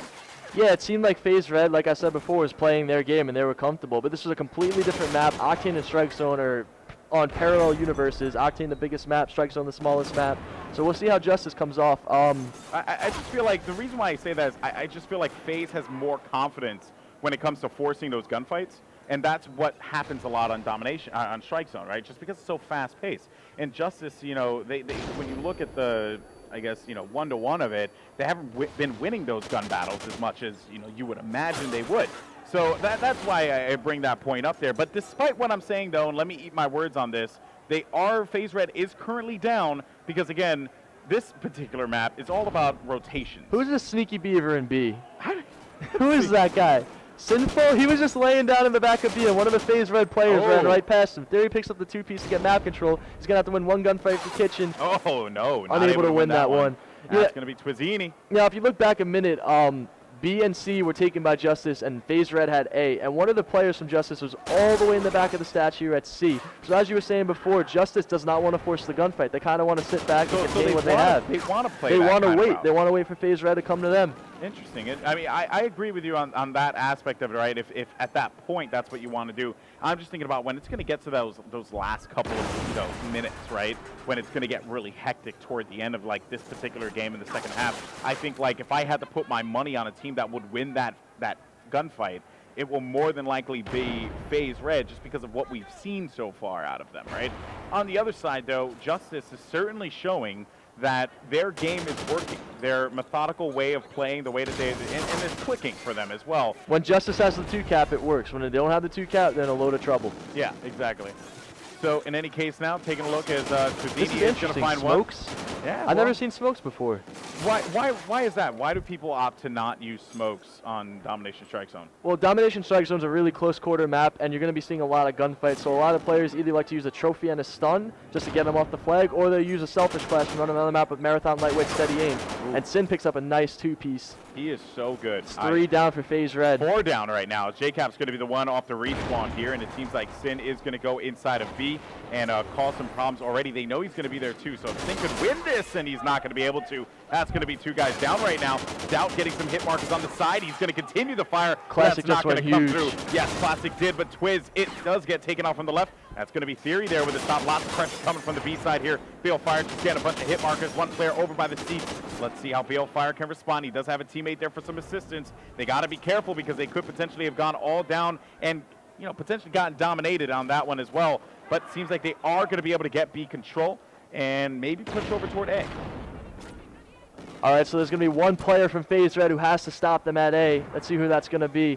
They smoked it out. I kind of like the strategy by Justice. Smoking out the front of B, smoking out of A. Unfortunately, Replays and Classic just went huge. You get 3 down. The last player on A is going to get taken out by Theory. Yeah. FaZe Red going for the 3-cap. They are indeed. I mean, of course, Justice just needs to hold this on off for a little while, and there's going to be no one around there to be able to apply pressure. And it seems like Sinful is going to be the last guy, the last line of defense here to be able to keep the drive alive, and he's not going to get that stop. And they do manage to cap A. That's going to be 65 to 67, 34 seconds left on the clock, though. Pressure coming from out of B, I should say, from FaZe Red. And jumping back over to Sin, who's 15 and 10, he's going to set his sights on C, along with a teammate that will be Balefire. Yeah, Twiz just got the entry 2-piece for Sinful to hop the C flag. And look here, there's going to be so much pressure here coming out of A. That's going nice to be Doubt with by 2. Doubt. Let's see if he can hold. Actually, that's going to do it. That's going to do for anyone that would be attacking there. They do manage to get C and B control, but there is going to be a player inside of C. And let's see, for FaZe, that will actually be Theory causing some problems there.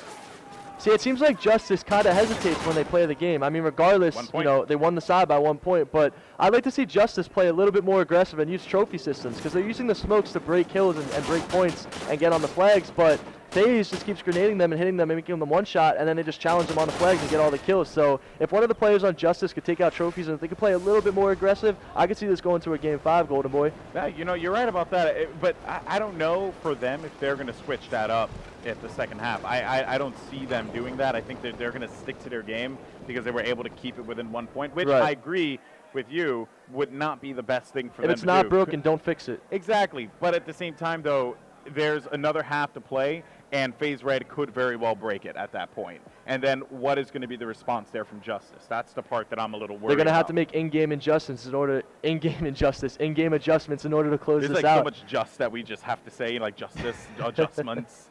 Yeah, no, but you're right, though. You're right. I mean, and that's really what it boils down to, right? Some of the best teams in the world are the ones that can, you know when something's not working and just turn it around. Maintain composure. Yep. A good level of hype and adjusting game. Yeah, and also, of course, controlling the pace of the game, right? When you have that, again, when you dictate it, when it's in your control, it's a given, right? And I think that's like kind of, you know, just competitive gaming 101, you know what I mean? So it's going to be an exciting second half here. 1 point lead for Justice. So we're basically going into a whole, like, a brand new set. It's still anyone's ball game here. Like you said, Justice could force a Game 5 search and destroy, which I don't even know how I would that love to plays see out. a Game 5. That would be awesome. It would be great. I would love that. That'd make my evening, if you will. So we are waiting for the players to start this one up here, but you know what? I gotta ask. I mean, out of these Justice guys, who are you looking out for the most? I want to see Twiz, and I want to watch him, and I want to see how he's going to play aggressive. It seems like he's the one who's making the entry kills for his teammates to hop on the flags. I noticed one of the plays in the first half, they didn't have the 2-cap. FaZe Red had a 2-cap, and Twiz was playing really patient. He was able to pick up 2 players and secure it for his teammates. But it looks like Replays are going to win the gunfight at C, and Theory's going to win the gunfight middle map on Sin. So FaZe Red is going to have control of 2 flags off the break. Yeah, that's right. That's going to be huge for them, of course. Like you said before, 1 point is not really going to make much of a difference here at this time. So you really just got obliterated by Theory. You're just looking at it as a brand new set. But now let's see what Justice is going to do off of C. It's going to be 3 down, though, as JCap's going to be the last one left alive here, trying to keep people by B to give them at least something to be able to work with now as they push out on A. And FaZe is going to have a wide open cap at A. It looks like one of the players. It's going to be too wide open. Yeah, it was Doubt. It was actually Doubt who just redeemed himself. He got a little bit angry and pissed off at what I just said, and I gave him the caster's curse. He came back and got the 2-piece and secured the A flag. That would actually be the caster's blessing. That's what it's called? I'm just making it up. I'm still an amateur when it comes to casting. Well, you fooled me, but I'm just making it up as I go. I've been doing it for the last couple of years now. So, but I would say this much though: the way that Justice played that, I mean, they're forcing. Wow, look at that shot by Cap. What is going on here? They end up giving up that control, and now they're going to have to deal with the fact that they lost A when they had them pinned inside of B. They just could never seem to get themselves together in a position to be able to stop them from all the different entry points they were able to make their way through. BL-Fire's got to stay alive here, and he gets taken out. I never understand why players challenge when they're one shot. It's something I see all the time throughout the entire community. It's Call of Duty, bro. They don't pre-aim and they challenge when they're one shot. I just will never understand it. It's Call of Duty. You got to pre-aim your corners, and you can't challenge when you're one shot when there's a guy pre-aiming you in a head glitch. It's always that thought that's like, you know what? Nice play by BL-Fire. And just as I said that, BL-Fire challenges when he's one shot. 20 seconds later, he picks up the 2-piece. Yeah, that's it's the caster's blessing, Golden Boy. The caster's blessing / Call of Duty timing. That's what it's all about here. You mentioned Twitch. You said that was a guy you wanted to look out for. He's currently struggling 1-3 here, of course. So let's see if he's going to be able to pick up a couple more kills here. His entire team getting 15 amongst the 3 of them besides Twiz. So they need Twiz to be able to come out big and get this 1 cap here and then be able to defend it as well, because there will be pressure from the front. Yeah, his teammates just went big to hold him off the C flag, and Twiz, that's exactly what he needed to do. Get the flag, hit the 1 kill on the flag, and all he has to do is stay alive for his teammates, and then they just got to hit the flank on the front of B. Yeah, and you know that they're going to be pressuring you through the front door because you had a teammate through Kitchen. Now's the part where you worry about Kitchen, right? But he is going to be able to find one player, not able to get the second, and Doubt is just going to set his sights on A, working with a teammate here. They are going to be able to get this one, but they got to be very wary about C. They have to respond in turn when it comes to this one. And look at the spot by Twizzini. Look at the spots I'm there. loving it, man. I'm loving this. That's what I love about Twiz. He always catches you off guard with some really creative stuff, but creativity does not win those gun battles in that instance. So yes, he held it off as long as he possibly could. And that let his team get the B flag, and now they have a 2 cap, and FaZe Red is forced at C. So look at this one player that's actually going to be hanging out. It's going to be replays here, finding one. Let's see if he's going to be able to close it out with a second. No, but the player comes from behind there. Now Classic as he charges to Kitchen. Around the corner, here she comes. He's going to get taken out as well. And it seems like they get pinned inside of this, but I have to say, I mean... That's a big kill by replays to open up the opportunity to cap the A flag. And it looks like Justice is going to try to rotate to C, but Theory is going to shut that down on the bridge. He's going to stay alive as long as he can. He's going to get double teamed at C. He's going to call out 2 on bridge. JCap's going to do everything he can to stay alive and make sure he does not die at the C flag. Looks like he's going to get this kill right here. Yeah, that's right. He's going to look sees right him under the truck. Right Easy pick up 3 down.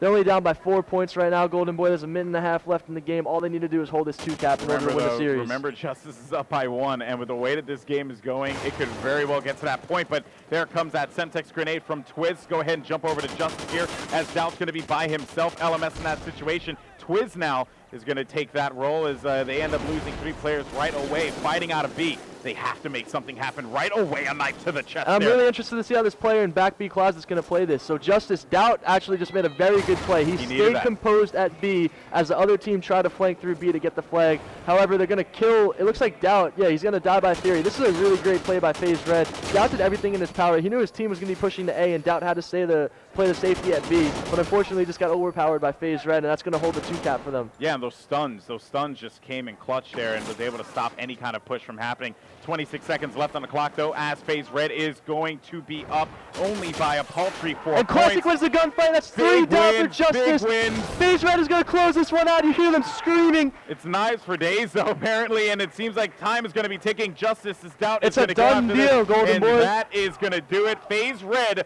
will take this one with a series win, 3-1. Great performance, though, from both teams. But FaZe definitely showed up when it counted the most here on Domination Strike Zone. Yeah, great games all across the board. 10-point win by Justice in the first map. 6-4 in the Search and Destroy.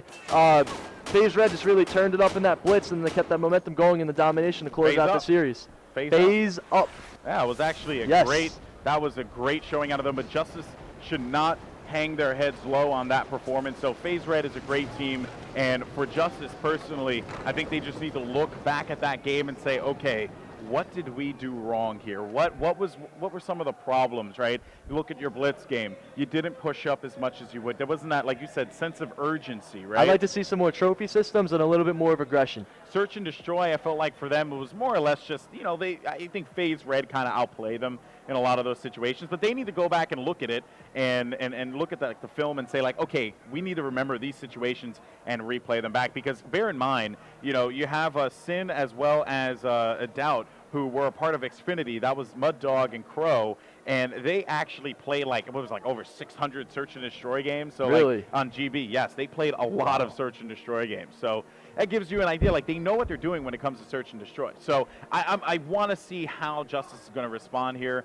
You know, of course, making their run through champs losers, but all the best of them. I think that they're definitely not out of this yet. Overall, it's a great series. FaZe Red is a great team. You know, they played a really great series against them. Like I said, they just got to be a little bit more aggressive and use some trophy systems. I'm not a fan of the smokes on strike zone. I think if Twiz used trophies instead of smokes, it could have been a little bit different. But you know, at the end of the day, FaZe Red was the one who closed it out and won. All right, well, you got some matches to play. I do. It was an absolute pleasure to cast with you, my friend. Make sure you hit up. I mean, I'm sure you guys are already following Censor on Twitter, FaZe_Censor. Big thank you to you. And, of course, congratulations to FaZe Red on their victory. We'll be following them throughout the champ bracket as well. Next, coming up, it's going to be Vex taking on Curse Orange. Should be a good one. And then we'll see what happens at the end of the night. I'm not too sure what the schedule is looking like, but we have scheduled Optic Gaming going up against VVV. We'll find out all that unfolds. Of course, guys, follow at UMG Events on Twitter to get all the latest updates on what is going on here at the event. We will see you guys in just a bit.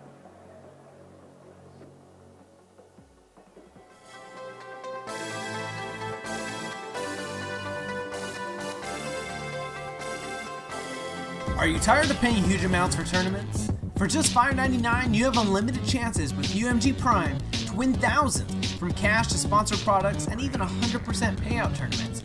Of course, Prime offers all the usual perks like faster support, faster eligibility, double XP, and match escalation.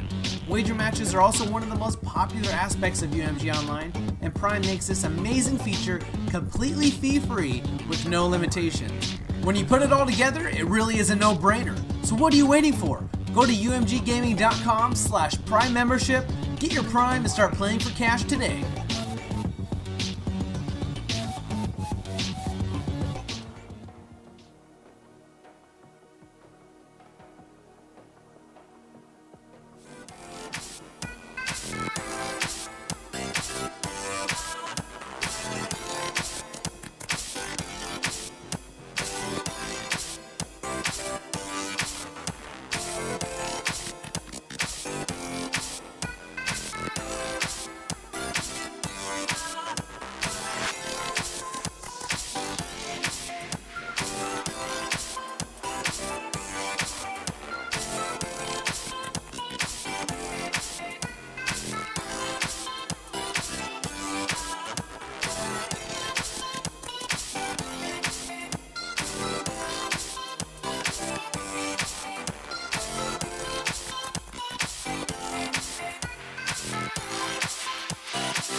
Tired of paying huge amounts for tournaments?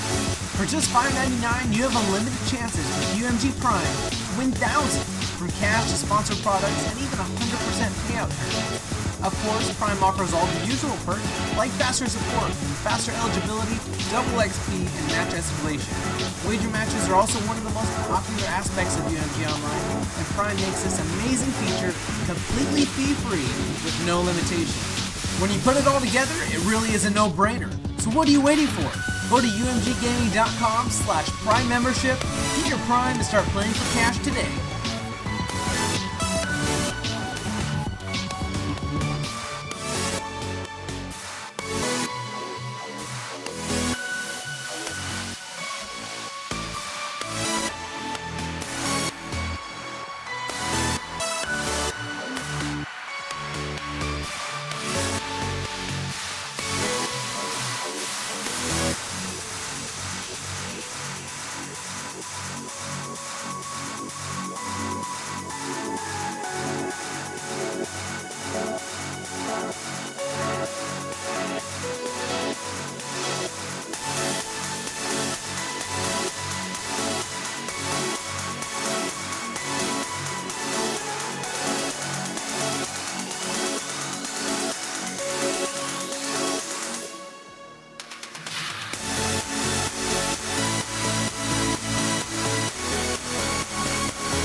Are you tired of paying huge amounts for tournaments? For just $5.99, you have unlimited chances with UMG Prime to win thousands from cash to sponsored products and even 100% payout tournaments. Of course, Prime offers all the usual perks like faster support, faster eligibility, double XP, and match escalation. Wager matches are also one of the most popular aspects of UMG Online, and Prime makes this amazing feature completely fee-free with no limitations. When you put it all together, it really is a no-brainer. So what are you waiting for? Go to umggaming.com/Prime membership, get your Prime, and start playing for cash today.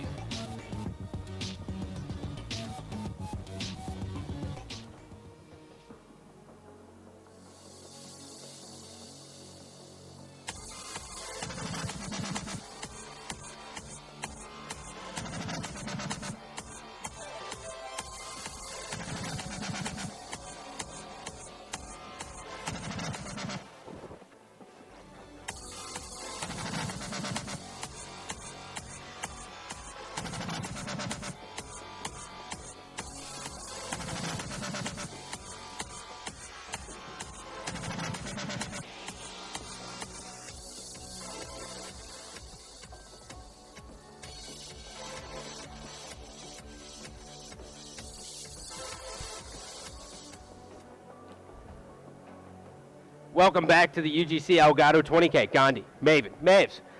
Last match of the night, man. Yeah, unfortunately, some of the matches that we're going to go on tonight are going to be delayed till tomorrow morning. Yep. For those of you that were watching earlier, we had a bit of a delay. It was an optic campfire outside. Yeah, campfire drew too many people. They had to shut down the venue here. But, Kumbaya was saying. Yeah, I know. Marshmallows cooked. I know a lot of people were looking forward to seeing the optic play tonight, but just due to it getting set back so far, and from what I understand, the venue here, I think people have to clear out by midnight. I don't know if it's just a venue regulation or what the deal is, but that is the case. So we will be doing the final match. It's going to be Curse Black versus Vex. Just a quick update. The one series we had since we came back from that bit of a break was Phase Red Justice, which Scott and I started kind of before everything went down. We did the first 15 seconds. Yeah, first 15 seconds. It was a good 15 seconds. They did win 3-1. So good as Phase Red moves on to top 12. Yeah, Justice looked a lot better, too, than I thought they were going to be. I mean, I think we all kind of expected Justice to kind of get steamrolled by Phase Red, but they put up a little bit better of a fight than I would have imagined because, you know, Phase Red's just a very, very, very good team as well. Well, Sen, I think, had a couple. He looked really, really good. I think the S&D had a couple clutch plays and was looking very, very strong. I know we kind of caught bits and pieces as we were running around. Yeah. There was kind of a scramble as everyone got back into the venue to get set up, but I believe the players are going to be getting ready here shortly. I know they were getting warmed up as, you know, again, we had a lot of downtime. They weren't able to go on side stations and stuff, but we should be hopping off here in a couple minutes. What do you think about this matchup? So the matchup coming up is going to be Curse Orange taking on Vexed. And, you know, for me, I think I got to go with Curse Orange on this one. Yeah. Well, you picked Curse Orange to win this and then the next series. But then again, I'm crazy, though. I got to see it. I looked at the bracket earlier just for what we were doing, but I got to see if it's changed around kind of and, you know, who no, they still would play that. Because was it Optic Gaming Nation they were going to be playing? Yeah, that's still locked in. Okay, yeah, I wasn't sure. The top 8 was basically locked in. Yeah. After that, everything kind of shuffled up because FaZe Black got So you've picked them going kind of far, getting a couple rounds in here, which would be impressive for them. Sometimes you just got to pick something that everyone's just like, that's crazy. Because when you look at regionals, who the hell would have picked Rise over Curse LV? No one. Yeah, well, there's been, I mean, pretty much every event has some upsets, so you got to expect some here. So I like that little strength out of you to go out on a limb and pick that one. But Yeah, I mean, it's definitely Curse Orange. I'm pumped for it because, they got a couple players that sort of get that, they call them, joke around call like Router 1 and Router 2 and talk about their connection and being warriors and stuff. So at LAN, this is a big spot for some players to prove themselves. And I did hear, I think it was Curse Black on the other side of the Curse Org. I think they might be up 2-0 in a series. I think FaZe Black is going to be hopping on here shortly to get their first match underway. Again, it's a bit of a scramble because, when we had that delay, some people thought, we weren't going to be able to get back in tonight just due to time restraints and maybe with the building. But here we are. Yeah. I'm just... As you find I found a notebook here with some interesting details. Never stop streaming. Yeah, I would. Not streaming, dreaming. No, never stop dreaming. Never stop streaming. But we do. The venue is filled back up, and I think the players, just from what we're seeing, are just running around strike zone. Dude, they're just hanging out, man. Shooting bots, getting their aim ready to go. The big thing here, too, though, is Vex is no team to sleep on.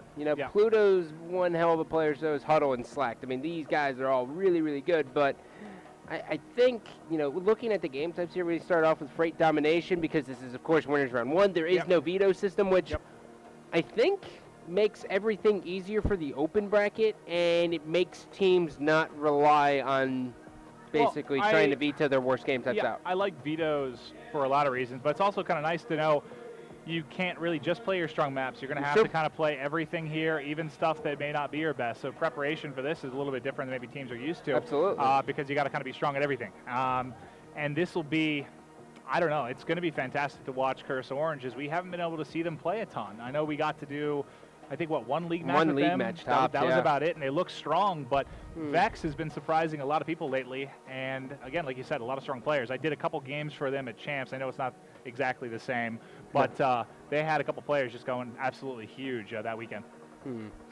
I don't know, man. I think Miyagi's just ready. He's just like kind of the same situation as some of the guys at Strictly Business.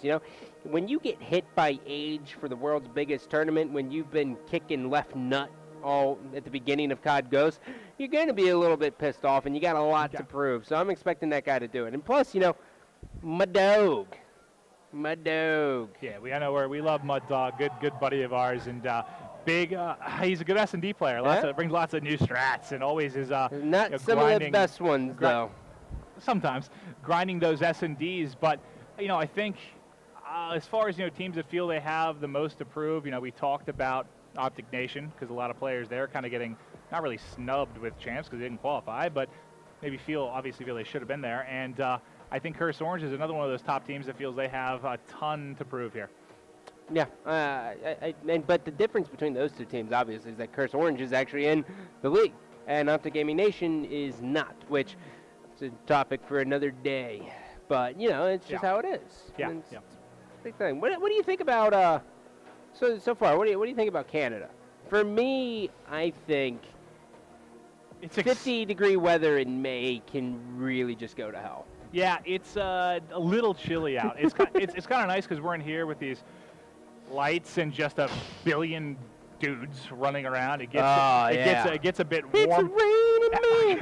It gets a bit warm in here, but it's kind of nice to go outside at times. But it's also when we have like a walk back to the hotel or trying to go find food, it's a little bit chilly.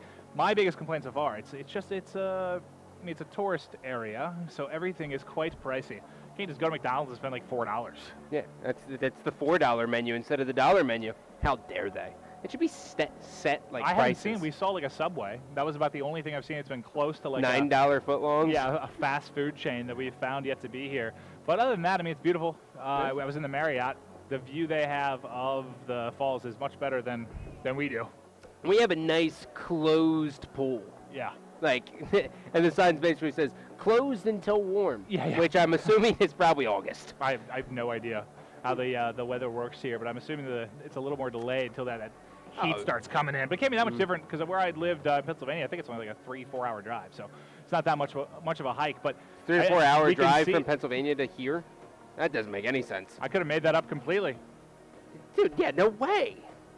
I think it's like from northern PA. It might be, yeah. I think from Ohio it's like a 4 hour drive. So, and I'm looking over the players. I'm trying to see if they're about to get going here. I don't know if they have they're using the ref ready yet. The one guy's using the lever on these DX racing chairs, which if you guys haven't gotten to play around with, they are marvelous. Yeah. I love these things. Yeah.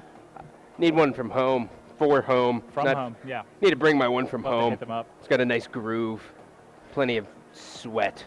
Oh, and just like that, the lobby's finally up. Here we go. About like to that? kick it off here.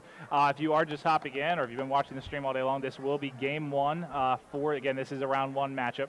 We're starting off with Fright Dom, and what's your prediction here for the series? I'm going with a 3-1.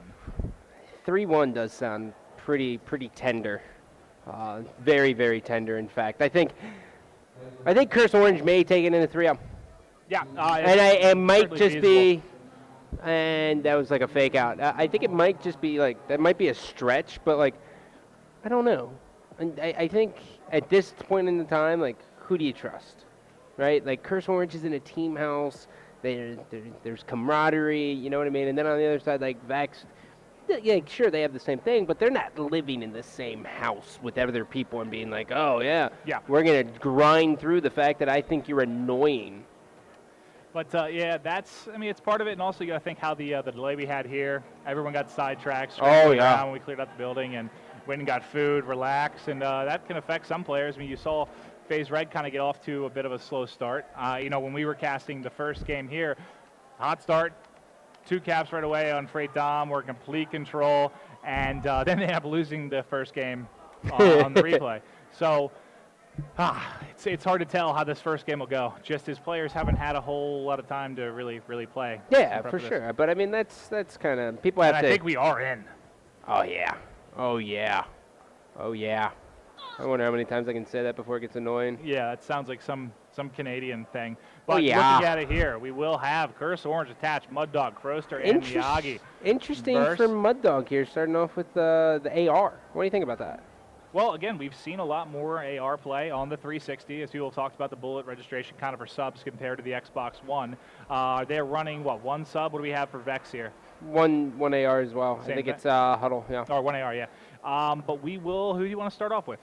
I don't know. I guess they are going to throw, I guess Slack's going to throw smokes for his team. I was wondering why he had a thermal scope on, but taking a look here, I want to kind of start off with Attach. Now, Attach is nope, not starting off with him. But anyways. He's going to be getting that home flag. If you're capping the home flag, I'm not starting off with you. But and this is a popular spot. You kind of see players go here or up to the side. He should be able to maybe light one up there. Gets a lot of hit markers, is able to pick up an assist.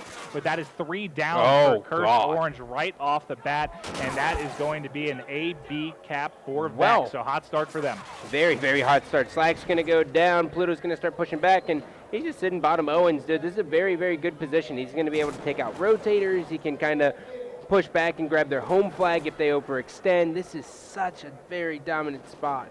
And yeah, you can see just on the mini-map, he was having a couple guys come from his left. He does get picked off. We're going to have 2 down right now for Curse. As we see Slack, almost got hopped on bad there, but is able to pick up the kill, but he should get pushed now. Wow, almost able to shoot him in the ankles there and pick up another. Down in the first minute here, it's already almost a 10-point lead for Vex, so very, very, very strong start out of them. The Crow Meister sitting red 2, looking around spots 1. Will we get it? No. Oh, wow. His aimer jumped way off. I think they just need to take some time and warm up, but I don't know if I like the Mud Dog using the AR on level 3 right now when they don't have B control. Yeah, they need to get some pressure on that B, or at least try to flood through and be annoying, try and neutral that home flag. And as we see, I think that's exactly what Attach is going to try to do now. They do have one member, as you can see from the minimap, rotating back, but actually it looks like they're going to go for B. I thought he was going to push around, and he's all over the place. He's just looking. He's hunting. Oh yeah, he's like a man with a mission. But just like this, I mean, look. Pluto was able to rotate all the way. Oh, that is a huge kill. Yeah, they're getting slapped right now. So if you look at the mini map right here, notice the spawns too. It's all right in the middle of the map. So Pluto's going to not only be able to cap the home flag, he also gets a perfect flank on him. Yeah. Easy kill there in the back. That was 3 down for Curse again. And holy hell, 3 minutes left, and they're already down, 25? That is a humongous lead this early in the game, as we're keeping eyes on Huddle here, as he is top red, not able to find anyone yet. There he goes. Gets an easy kill there. Yeah, I think I was a little bit wrong with that 3-0 prediction. Yeah, that's not looking good at all. And again, way off, Scott. This first game, if anything, I thought was the one that was going to be tough to tell, just because the big break.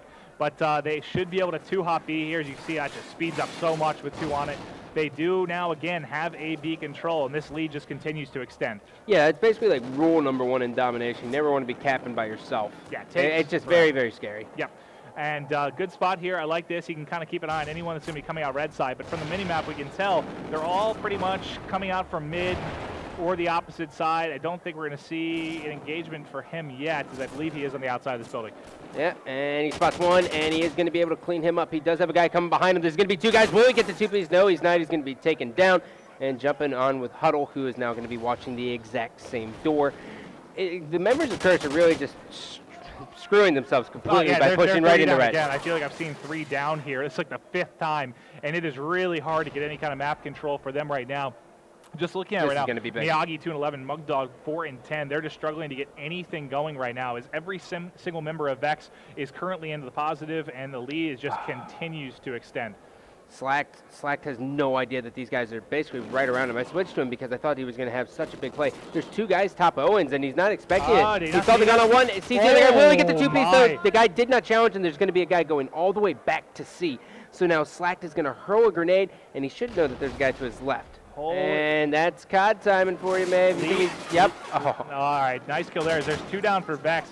Curse has got to get something going, as they're down 43 points now, and it's getting to the point it's going to be close where it's going to be almost impossible for them to come back on this second side. Yeah, this is a whooping, Maeve. They really got to turn up on this, because Slasher 1 just got a 3-piece. I was trying to catch the tail end of it, but Vex is literally crushing them.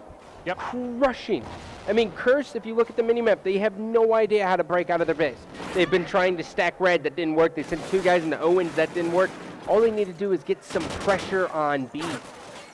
And Pluto was able to pick up 1 there before he got taken out. We're winding down to the final 30 seconds, and this is just getting out of hand. Oh, God. Almost up to 50 right now. Killed by his teammate. Huddle with a 2-piece. Slack takes out Huddle after he's, no more kills for you. Yeah, I don't like you as a person. You ate my Cheerios that one morning, so I'm going to kill you in the tournament. Pluto, we see rotating back. I thought he was going to try maybe neutral the flag here, but he's just going to wreak havoc kind of the back of their base. He did, I believe. He picked up the one that was going around the corner. I wasn't able to tell, but this is just, I don't think they're going to be able to have any opportunity here. This is just such a huge lead, as it ended up being, what, 53 points, and you hear the guys of Vex getting pumped up. That was bad.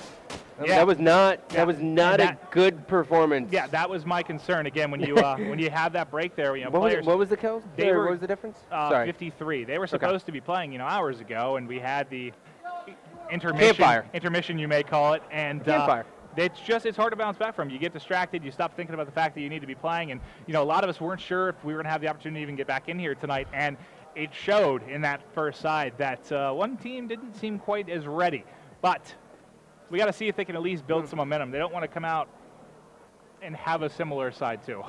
Yeah. That's for sure. They got to get something to build on to go into S&D. The big thing here is that Curse Orange is definitely going to be a team who's a little bit better at search and destroy than they are on respawn game types. Now, the main reason why is because this whole team plays a lot of search and destroy. I mean, Crow and Mud Dog played 252 matches leading up into regionals. Miyagi is a savage at it. He just does amazing on it. But there's only one search and destroy so far, right? Yeah. They got to win. They at least have to crawl back into this one, and I don't know if they can. That first side looked bad. Like, I haven't seen a team be confused as to how to break out of a spawn. Well, that's just, anytime it's close to 50 plus points, that is an abusing loss. And it's just going to be really, we saw, I think it was was it Optic TK? We did a league match recently where it was one side, team won by 30 and then got blown out by 40-some on the second. So stuff like that absolutely does happen. But I've never seen a 50-point comeback. I think, was it Call that did it or close to it? Strictly Business did it at regionals. So it's been done, but that was also on Octane. Yeah. So with this map, I don't know. So as we go ahead and hop into the game here, we're going to jump on board with Miyagi. He went triple negative in the last game, but I think this is his time to shine. Yeah, let's hope he gets a little warmed up here as he's trying to get eyes play. Gets picked off at the head glitch there by the dumpster. Looks like Atasha's going to try and get set up here top white, get eyes on B, and make sure they can't get anything going. Taking a look here, still just sitting on white. And he's going to get shot at from top red, and now this is Huddle actually rocking the AR. Now, And the reason why Huddle can kind of get away with this is because they have a 53-point lead. If he just sits top red or top Owens, it doesn't matter because he's keeping them off of B. And that's all he really has to do this entire game. Yeah, and you said it perfectly. I mean, they don't really need to worry about getting a 2-cap at all. Just prevent them from getting a 2-cap. And Slasher gets a nice 2-piece there. Is taken out by Miyagi. I love you, Miyagi. Slacked, who's kind of watching this left side, trying to get eyes on top here. He may push in there, and then he's, as he bumps into a player hopping out, still able to pick up the kill. And he's going to try and, I think, set up back here, maybe get a couple spawn kills. See, that's a nice 3-piece there. I think he has a guy coming to his right, too. But did get picked off there as Mud Dog's finally able to take him out. Yeah, let's stay on board with Slack to see how he plans on playing this through the respawn here. He's going to get the back red spawn. No one's even close to B. Besides, okay, finally, 2 members of Curse Orange are going to be on there, but Slack should have a nice team. Has one. Will he get the other 2? There's going to be 1 guy hopping on it left. This is not looking good for Curse Orange. He's going to drop down, and that's all 4 members of Curse Orange being wiped off the map. Yeah, it looks like they were trying to get like a 2 or 3 hop on it there, but they just got melted. And hot start again for the members of Vex is basically they're all positive. A couple members in the, a couple members even, but 7-1 start for Slack. Incredible. Yep, switching over to Slasher here, patrolling the train tracks. He's working on that railroad, Mav. I was going to sing that I've been working on the railroad song, but just decided that I did not have that in me. Why not? As you see, Miyagi does get a 2-piece. There are 2 on B right now. He's able to get 1. And they shoot. I think Curse Orange might be able to convert it here. But again, they're already down 5 on this side, 53-point loss on the first side. So they've got a heck of an uphill battle as we're almost halfway through side 2. They're basically out of this one. They need to get a 3-cap for like the entire 2.5 pretty minutes. soon. I mean, even if they get a 3-cap for a minute, they might be okay. But then they have to continue to hold the 2-cap. But based on this, I mean, Pluto's just going to sneak right in through the crates, and he's going to be a nuisance. Look at this mini map. Look at this. He's got 1 guy coming back to him. As long as he can win this gunfight, and he's going to be able to do that. So this is humongous. Vex right there, that is almost the nail in the coffin. Yeah, that's a complete dagger as we wind down to 2 minutes here. There's nothing really the members of Curse Orange can do. They're going to have to start focusing on the S&D. And the positive for them is, like you said, they do have a very, very strong S&D game. So that's going to be a huge, huge positive for them. We haven't watched a ton of Vex. I mean, we saw they were, up 5-1 in complexity in the last league match of the week. And ended up come back on and lost 6-5. Well, taking a look at the kills here, 10-6, 2 caps for Slacked, 10-6, 0 caps for Huddle. Pluto has 1 guy, cleans him up. He saw the other guy over there as well. Counters, and there's a 2-piece. As Pluto gets 2, Huddle gets 1. Pluto's going to have another one to his right here. And, he's being patient there in the lumber. He's got people everywhere. He is one sneaky kid. Yeah, the entire team of Curse Orange is weak, I think, at the moment. But we are getting down to the final 80 seconds. 3 down for Curse Orange again. I feel like I'm just on repeat as it's been closing time, man. So many times. This is all she wrote for this game, number 1. I mean, there's nothing Curse can do. Yeah, there's really not. And that was, unfortunately, it's kind of a rough start for Mud Dog. Not too strong of a side for either, really. Side 1 or 2. Really, they need to get him going. As he's kind of their, to a degree, kind of their vocal leader. Oh, for sure. And they need him to get going, definitely. As we see Mud Dog and Croaster each pick up a kill. That'll be 2 down for Vex.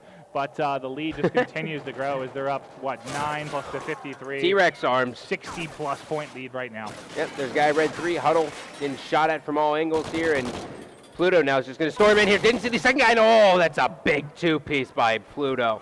Yeah, 2-piece that doesn't matter much in the scheme of things because the game is over, but still you get to see these Vex guys can play, man. They are very strong. They can shoot well, and if they keep playing like this, I mean, the only game, again, I'm concerned about to see how it goes their way is the S&D, but outside of that, they keep this up, and they may have the respawns on lock. Yeah, this is a very, very dominating performance on a team who people expected a decent amount out of here. So we're going to switch on board with Slack here in the final second as he shoots at nothing, and Vex is going to take game number 1. Yeah, and that was combined. I think it was close to a 70-point win.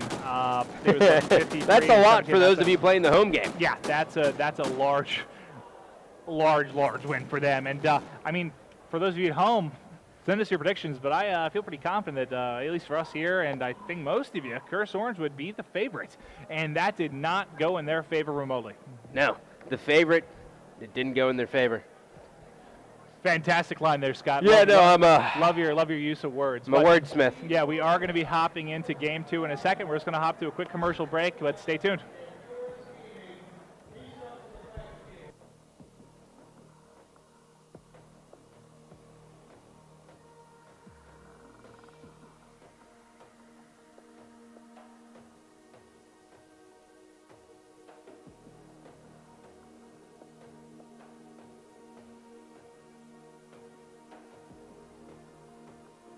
Are you tired of paying huge amounts for tournaments? For just $5.99, you have unlimited chances with UMG Prime to win thousands, from cash to sponsored products and even 100% payout tournaments. Of course, Prime offers all the usual perks like faster support, faster eligibility, double XP, and match escalation. Wager matches are also one of the most popular aspects of UMG Online, and Prime makes this amazing feature completely fee-free with no limitations. When you put it all together, it really is a no-brainer. So what are you waiting for? Go to umggaming.com/Prime membership, get your Prime, and start playing for cash today.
What's up, friends? We are still here. We find ourselves in a battle between Vex and Curse Orange, but guess who's down? Curse Orange. Not who we thought. That's who. Curse Orange struggled a lot in the first game, but we are going to be hopping into the second side. If you've been watching, we kind of talked about how strong they can be in their S&D, as they have a lot of experienced players, play a ton of S&Ds, so fully expect this could turn around in a hurry. And I know we've been getting a lot of tweets kind of about like sound stuff. Don't worry, we're aware. People are working on it. Unfortunately, time that was going to be spent working on that, we were not allowed in the building, so it's going to be worked on tonight and stuff. But we do hear you, we understand. But again, it's being worked on. But we're looking at the players. They should get started here in just a moment, and we'll try not to scream too much as we get a little excited sometimes. Apparently, they're playing another free-for-all. Well, it might be, honestly. If I was the side of Curse Orange, free-for-all might not be a terrible idea right now. Yeah, I would probably say, hey, can I get another warm-up in? Yeah. Which they may be doing now, because again, not a ton of warm-up time really to do as they hopped in here, and I guess there's going to be some more free-for-all. That's the way the cookie crumbles, right? Apparently, that's my slogan. Yeah, you love to use that. I never said it once. You've seen Bruce Almighty like 25 times. I actually have it in my computer right now. Blu-ray. I would never. I don't even own like one Blu-ray DVD. But what did we say? I think tomorrow we were talking with. I think Golden Boy or some of the staff here, I believe 9 a.m. they are going to kick it off with Optic. So that'll be, I know there are a lot of you tweeting, you were excited for that one. I apologize for the delay with that, but that should be the first series of the day, and they're going to be taking on VVV, which, as well as Optic has looked, we've done quite a few of their league matches now, and they've looked incredibly strong with the addition of Proofy. Oh, absolutely. They look ridiculous. And I don't know what's going on over there with Vex, but hey, Vex, if you hear me, start the game. That's what I want you to do. We just saw Vex Pluto here is loaded up Warhawk. See, I just had to tell them what to do. Yeah, they may have, well, definitely didn't hear you. But we are going to hop into the S&D here just in a minute. But again, back to kind of talking about Optic. A lot of people were kind of concerned with how well they did, obviously, at champs, and then all the changes that went down, kind of putting Bose on the second team, and he gets the rights to kind of take control here, and pulling in Proofy. I know people weren't really sure how it's going to gel, but so far they've seemed amazing. I mean, what we've done of them, and again, it's mostly been online, obviously doing league matches throughout the week, but they've looked really strong, and I can't wait to see what they bring to this land, because a lot of people have said if they had Proofy at champs, maybe they're pulling that one out. Possibly. Well, the map's going to be Warhawk Search and Destroy. We're 10 seconds in. We're going to hop in there as the members of Curse Orange get into the game. Taking a look here, Warhawk Search and Destroys, every team has their own style, and some teams are all about B, and it looks like we're going to get a quick reset here, but so many teams are all about B, but you see the teams who have very, very dominant sub-players really like to go A, and Optic's a team who likes to go A, Complexity's a team who likes to go A, and personally, I think A's better, because I think just sitting back with AR sucks. Yeah, it's a little bit slower typically when you go B. It's kind of waiting on a pick a lot of times, unless, we saw one game where I think Merc got fast plants at B 4 games in a row. He just sprinted in and planted. I think it was maybe against Vex, and they just weren't, it was Vex or Ruff, I can't remember. They just didn't want to stop it. No, I believe it was one I was watching. But that was funny today. We saw all the play we've watched recently the past couple weeks has just been B, B, B, B, B, B, B constantly. But our first series of the day, you saw quite a bit of A play, and it can be a bit more exciting kind of that side, because a lot of times you're kind of looking at that guy in the back of the truck with Scope just sitting there staring at Water Tower for approximately 45 seconds as they wait to get in position, get smokes down, and try to get a plant off. Really looks good. I'm going to keep aiming at it. But yeah, I think A just works better just because if you push into A, right, like me and you are just pushing into A, guns blazing, so that makes me Sylvester Stallone and you Arnold Schwarzenegger, right? I look a bit like Arnold. I would say so. But, we push in there, we get to bait and switch one another. Like, the bait and switch in COD is it's it. Complexity uses it. Fun team, watching Teeps and Aches, if it's something like S&D on Freight, you'll see them do a lot on the right side of Red. The bait and switch is, any shooter you look at Halo or Call of Duty has always been a big part of it, and some of the duos that come up in this game are really, really good at working it. But this time I do think we are ready to bring you the game. Who do you want to start off with here? I think I'm going to do something ballsy and see where Attach plans on sniping from. Okay. Now, I know it's like a rule to always start off with the attack, but we have the mini-map. We can see what's going on here. I'm gonna get a little bit dangerous. All right, well, we'll see if he's able to get picked. Were there any snipers here on the side of Vex? I might not have been paying attention. He's not going to get a pick at all. He's going to miss everything here because they all went A. So we're going to switch on board with the attacking team now. Pluto has one guy there. He's trying to stay alive. His teammate should be able to come around for the switch, and that's going to be Huddle. Huddle just working around the corner here. Oh, man. And that was a nice grenade there from Attach's. Mud Dog also picks up one. Croster gets he gets Miyagi with the grenade. So that's not a team kill that you want, especially when they had a very big advantage there at 4-2. Now it's going to be a 3-2 advantage for Curse Orange. On with Huddle here is kind of watching this push from the right side. Oh, my God, Huddle, COD timing.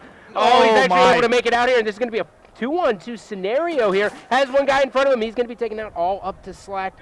Slacked 1-on-2. He has a feeling, and there's a guy coming around the side. He is going to be taken out any second now.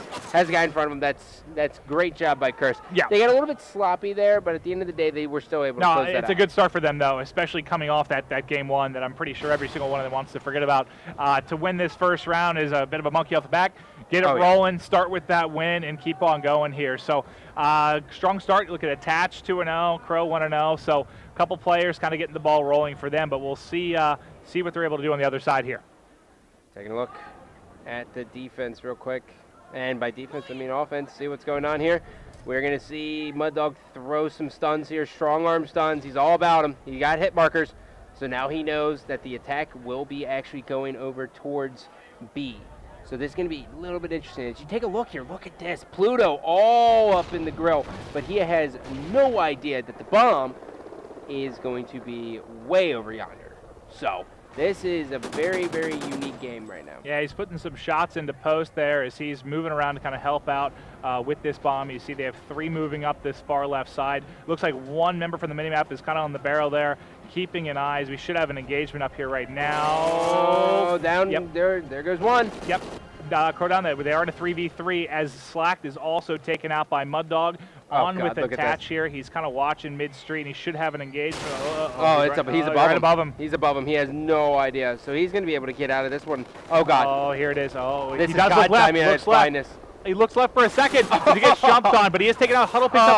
Oh, it gets 2 there as Pluto also gets the kill. That is going to be 4 down for Curse, and we will now be tied up 1-1. Big plays there, I believe, out of Pluto at the 2-piece. No, Yeah. Huddle. Sorry. Yeah.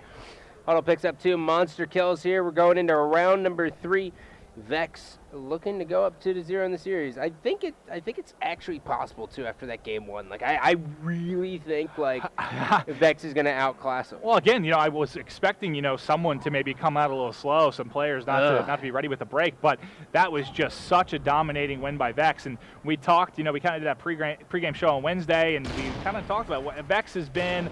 Kind of called Warriors in this online league, and people complain about playing them, and I was very curious to see how they were going to do here on LAN.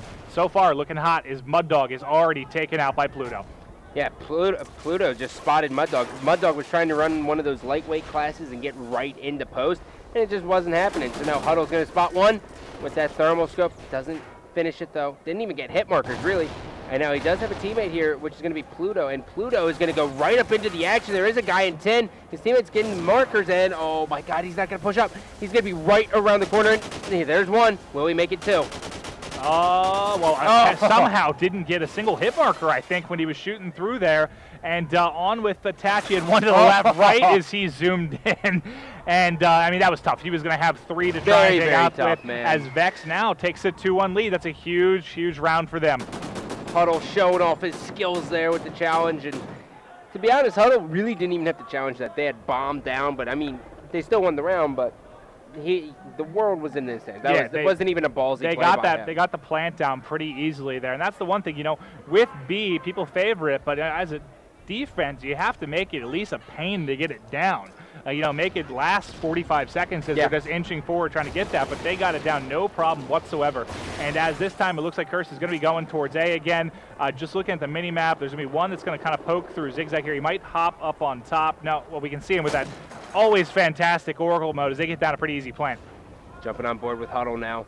He does have to defuse this bomb. There's going to be 2 guys right around the corner. Down he goes. Checking out Slacked. He's all the way on the flank. He does have a teammate directly behind him. He doesn't see the guy on bomb. Nice shot there. Oh! And he's taking a second. Big play by Slack. Kroster's the only one left. He's got to take on 3 here. Wow. And as he's taken out, that's going to be a 3-1 advantage for Vex. And Slacked is a beast. What we thought could be a 3-0 for Curse Orange is very quickly looking like the potential for a 3-0 out of the members of Vex. Well, at least we got the series score right. Yeah. That's how I look at it. That's one way to look at it, Scott. But, coming on this flip side here, let's take a look. I'd like to kind of start off with Mud Dog. Again, talking about him being kind of the motivational vocal leader for this team.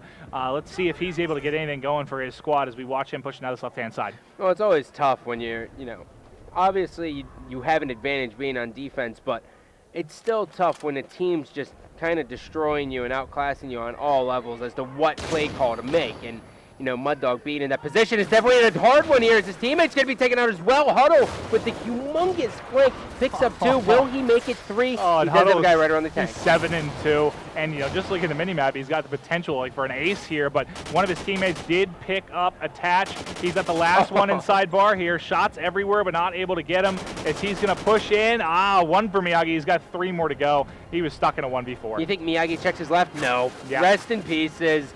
Vex goes up 4-1. They are 2 rounds away from advancing to the winner's bracket, round number 2. Well, so much for us talking about, kind of the prowess here we expected out of Curse Orange with their S&D game, but Vex is making this look easy so far. Slacked, Huddle, Pluto, all big in the positive right now, all with at least a 2-to-1 ratio. Slacked has all 3 plants. And with, it looks like we have, Curse Orange on offense. I mean, they're in a huge hole. Jumping on board with Huddle here as he's going to sprint up here with his pistol. Takes a shot from a teammate. And he's going to get all the way in here. He's got to go by immediately to his right. And oh my God, how did he win? Oh! Huddle is just lighting them up right now, 9-3. He's Don't got do another it. one there. Oh, this is all Huddle. He is crushing. Huddle, we're staying on board with you, buddy. You are a freaking savage. 10-3, and you know, being in double digit right now is impressive because we haven't even played that many rounds. No. He is just carrying right now. What a hot start that was. You know, I think he barely even had time to get his AR up and still won that battle. You know, you want to talk about a team who sits online and everyone says, oh yeah, they're just warriors, man, and everything like that. Come here, put Curse Orange in place on Friday, and then come out hot on day 2. Yeah, again, make a name for yourself. I like it. Getting you into the top 12, so this would be a huge first round for them. Where again, they were not expected to win, but we're on with Huddle, who is on a streak right now. This worked out for him. This really worked out for him. Pluto's going to be right there as well. That grenade! Oh my sweet child of mine. Yeah, that was right on his feet. He was able to sprint by that a little bit though, and one down. Miyagi already out. A Croster also. This might be it. Well, here we go. Huddle's got a guy to his right. Did he see him? I don't. Oh, he definitely saw him right there. He's going to call out. He's going. I'm staying on board with Huddle. I know we're supposed to switch to attach, but it is all about Huddle and the members of Vex as they just slapped. This just isn't even. even. They slapped Curse Orange around like a redheaded stepchild. Yeah, I mean, 6-1 win on S&D, 60-point lead on the first Dom. This is so impressive, and I don't mean to sound for Vex fans out there, not trying to sound so shocked, but this is just one where, you know, we picked. I think most people kind of picked Curse Orange in this one, and right now it doesn't even look close. It looks like it's not to sound too crazy. This is like we have like complexity against an open bracket team as dominant as they've been. Dude, I mean, looking at Curse, you know, the first map I can say, yeah, Freight, they just really screwed themselves, trapping themselves in red consistently, but they got outclassed hard. So coming up next is going to be Octane Blitz. Will Curse Orange make it a series? Find out after this.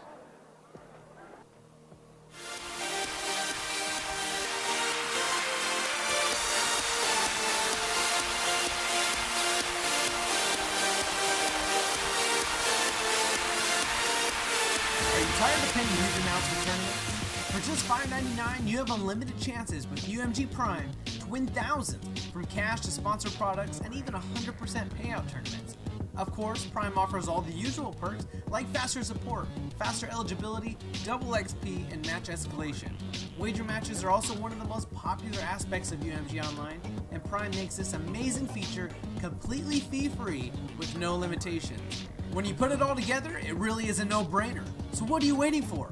Go to umggaming.com/Prime membership, get your Prime, and start playing for cash today.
Ladies and gentlemen, welcome back. Welcome. Vex is up 2-0 over Curse Orange, who are getting slapped. Yeah, this has been not fun. I don't understand. I mean, this is not what we expected. You know, I got some tweets during the break. They're like, why are you calling Vex Warriors? Like, they have, like I said earlier, they have Router 1 and Router 2 and Miyagi and Attached that everyone talks about being, you know, kind of the Warriors. I'm just saying, you know, talking to pro players, they've talked about how difficult it's kind of been against Vex at times. And they have just looked amazing. As we're going to hop into the gameplay here, and we do have Slasher setting up here in front of Pawn, and they've got to, I mean, Curse Orange has got to get something going. Well, they got to do something here, especially because you have money on this, and that's why you, with the knife. Just, you know, I don't want you to lose all your money. Yeah. You know? And Slacked rotating around this left side. He did see one pushing into Top Motel.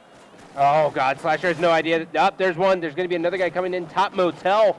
And that's going to be one of the members of Curse. And down he goes. 3 go down for Orange. And no one's in a spot to even get close to capping Slasher spots. Oh, my headshot. Nice shot there. Picks off his face. We see another one kind of there, bottom broken. Not able to get a hit marker with that one as he just... His confidence just hops up in here, top of the B-dumb. Did he not see that guy? I don't think he did. There's going to be one more guy just sitting in front of the gas. And now Huddle coming around. He has been just a absolute beast. Yeah, and that S&D, and he continues to crush. There was one over down to his right as he does get cleaned up. Minute through this first round, and oh my God. Slack sneaks in 1-0 for Vex, and this might be a 3-0. This is not looking good here. He spots one, gets hit. Is he going to just drop down, kind of regain here? And he's going to pick up and just destroy him. Watch. There's one. Will he get the 2? Right as he turns out, there's another one over here, though. I believe we saw to his right, and he's going to push in. They have 3 now, 4 members pushing towards the base of Curse Orange, and we'll see if they can punch in another. Well, he gets the knife off there, and now Huddle's going to push up. There's one. He's got one more guy at the base. There's going to be another guy in the gas station. So now how is he going to play this? His teammate does have his back, and he is able to take out one. And this is looking so good for Vex. As long as he can win one more gun battle, he's going to get a cap. Yeah, got one there. He had the smoke too, but I believe it was Attached. Yeah, picks him off up there. He was pretty weak. 2 down right now for Vex. Let's see if Course Orange could get anything going kind of across the map. Yeah, and you know what, dude? They haven't gotten past the 50-yard line besides the fact that they just scored that right there. But as we take a look at the mini-map, Gandhi the Godcaster. Yeah, there we go. He switches to this one. His Mudog punches another one in. It is going to be 2-2. I believe they both scored pretty much, it was like a second apart as they're both able to punch one in. It is going to be all tied up. But Croster, we do have, he should be able to get another. And that's basically 3 in a row there for Orange. They were able to rally. Yep, and Miyagi's now in a good spot here. And now this is just a cap test. If you look at the mini-map, you can see exactly where all the players are situated, and they are just going to base race. This is going to be back and forth here, as now we're going to see another member of Vex score as well.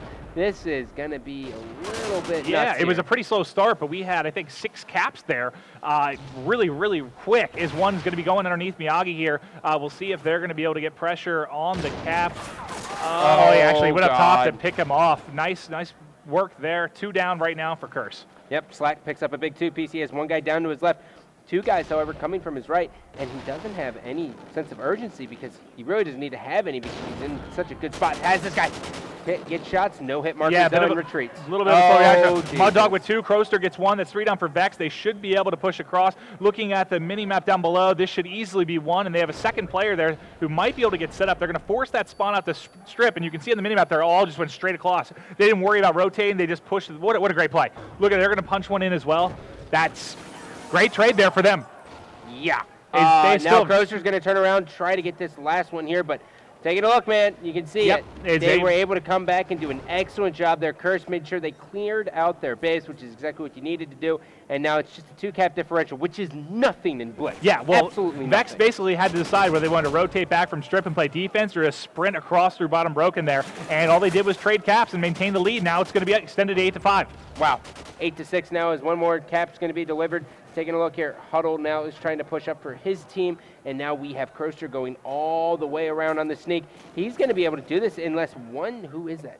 It's going to be Pluto versus Croster. Will Croster win this battle? There's going to be one guy up top, and down he goes as well. So now we're going to jump on board with the members of Vex and see how they plan on doing. Yeah, and we saw on the minimap there as another one gets in here for Vex. 1-point game down to the final 30 seconds. Now, if you are just tuning in, this is still the first side, and we do see Slack really having a strong performance here. 11-6, 2 scores. Yep, and Curse is going to deliver yet another cap. And this is just back and forth, back and forth. Kroster should be able to get this one as well, 9-8. If you're looking at the mini-map, there's no one from Vex getting a really decent position. They did the same thing. They got them to spawn out at strip, and they just booked it across and a broken. They're going to try and get a rally of their own started. Pluto, if he was able to win that battle, that would have been an easy cap, but he is taken out. Oh, that is a huge win. That's gigantic defense out of the members of Curse Orange. They were able to take out 3 members on the attack there. Yep, and just like that, if Curse Orange has got to feel good. They have just been outclassed the first 2 games, and now here they are, just finally just answering the call, which is good. Yeah, that was the first game we really saw some life out of them. I mean, they didn't exactly destroy. I mean, they do have a 3-point lead, but the killing is pretty even here. Not a big differential as far as slaying goes, but we are going to hop into this second side. If you are just tuning in, it is currently a 2-0 lead for Vex. We got to get a win. Curse Orange has got to get on the board, or they're going to be dropping into the losers bracket. Not every day you see 4 members of the same team when attacking this side push. 3 down for Vex already. And that's going to be the 4th member. So this might be a cap immediately. They are on the right side, so it's going to force the spawn on the cap. So all of them are spawning right in front of Miyagi. Yep, Miyagi has one. There's going to be another guy coming up top broken. He will not know that guy's there. His teammate, however, does, and down goes Miyagi, switching on board with Kroster. Kroster now going to jump up, 2nd level broken, and he's going to get shot from the side. Down he goes, all up to Attach, who's fixing the electrical box, Raj. He was able to get a couple of hit markers, but not get the kill there. Still at 11-8, not a ton of action. No, we started out a little bit slow in that first side, though, and then the floodgates opened. Oh, man, down he goes. Slack now pushing up here. And this is all about Vex. Pluto has a guy right above him. Is he going to climb up the ladder? No, he's not. He's actually going to go around for it. He's going to be taken out. Now Slack is here, has one guy in front of him. Second guy, 2nd level, and he's going to challenge. He's got some balls. Yes, but Slack, he's been shooting so well this game. He's playing, that con timing. He turns around right as a member of Curse Orange. He's able to take him out. And still, a little over a minute of the game, no one has been able to get on the board. As Huddle taken out by Miyagi, it's going to be 1 down for them as they're trying to get some kind of setup here and put a little pressure on Curse Orange. Well, Curse Orange is completely turtled, and it's been working out for him because the members of Vex just haven't really decided to push out towards strip or anything. They're just like, it's strip. We'll just keep flooding him and trying to win these gunfights. If he can kill this guy's 2nd level hotel, he's going to be in a good spot, but they can't. Yeah, I feel like every time we've hopped to a Vex member on this side, they've been having that same battle. The guy on the stairwell. Crow. Just destroys Slack, and now it is 3 up for each side. Still no caps on this second half. This is so different than that first side. Yep, and now Pluto does have a guy directly at the side. He has no. Oh my God! Oh, you have got to be kidding me! Is he gonna let him run by? Let's hop on board. That should be a cap here if we switch over to the player of Curse, and that is Kroster. What a heads-up play! Seeing that from the view of Vex as they just watched him run by. That's so funny. Vex is definitely pissed off right now. If you're Vex, you're like, okay, guys, who dropped the ball? And at the same time, it seems like every time they're scoring, the other squad does get in, so it remains a 3-point lead. And actually, another one goes in here. At the same time, every time one of them scores, it's impossible to hop on because they're both scoring at the same exact time. 13-10, 2.5 to go. Taking a look here at the Curse squad here. Attached now, moving up here. This is going to be Mud Dog going for a cap, and that's going to be number 14. On the other side, though, we do have 2 members of Vex being in a spot. That's, Pluto's going to get taken down. Who is that beside him? Slack is going to be there. He should be able to deliver the blow, but he is able to get in, so they're going to be back to that 3-point deficit, and right like that, it hops to 4. It's like every single cap we've had is within seconds of the other squad. Oh, my God, there's 4 members coming around Slasher. This is just nuts. Okay, Huddle, you got 4 guys pushing your base. Let's see what you got, buddy. Yeah, you saw them all spawn strip side, but I think that's going to be another cap. They're going to cap on both sides again. Yeah, here we go. 16-13, 3-point lead. Member of each squad able to punch one in as we get under 2 minutes here. Yep, and just like that, we see finally the members of Curse Orange are going to be taking out. 3-point differential going into almost the 90-second mark. And taking a look, dude, you can just see Curse Orange just doesn't care. They can overextend because why not? And Miyagi, as you can see on the top of your screen here, highlighted, is going to be able to deliver yet another cap. Vex has to do better at accounting for all players. Yeah, but look at Miyagi right now, 20-14 with 8 caps. He's really doing it all for his team. Maybe that's why they're having those free-for-alls during the break just to get their, get a little warmed up here. They obviously have been struggling those first couple games. Switching on over to the Mud Dog. 2-point lead here. Vex is bringing it back with 60 seconds to go. Oh, God. Here comes Huddle. Huddle now going to be pushing in. This is going to be a one-cap differential. And as you're taking a look here, Curse is actually in a spot as well, so this is going to be Mud Dog. Mud Dog will be able to do it. Takes him out. Big defensive stand there from Slasher. Oh, man. God, Slasher destroys Miyagi as well. Big defense out of Vex as they tie this one up with 45 seconds to go. Slasher showing that he is God's gift to COD.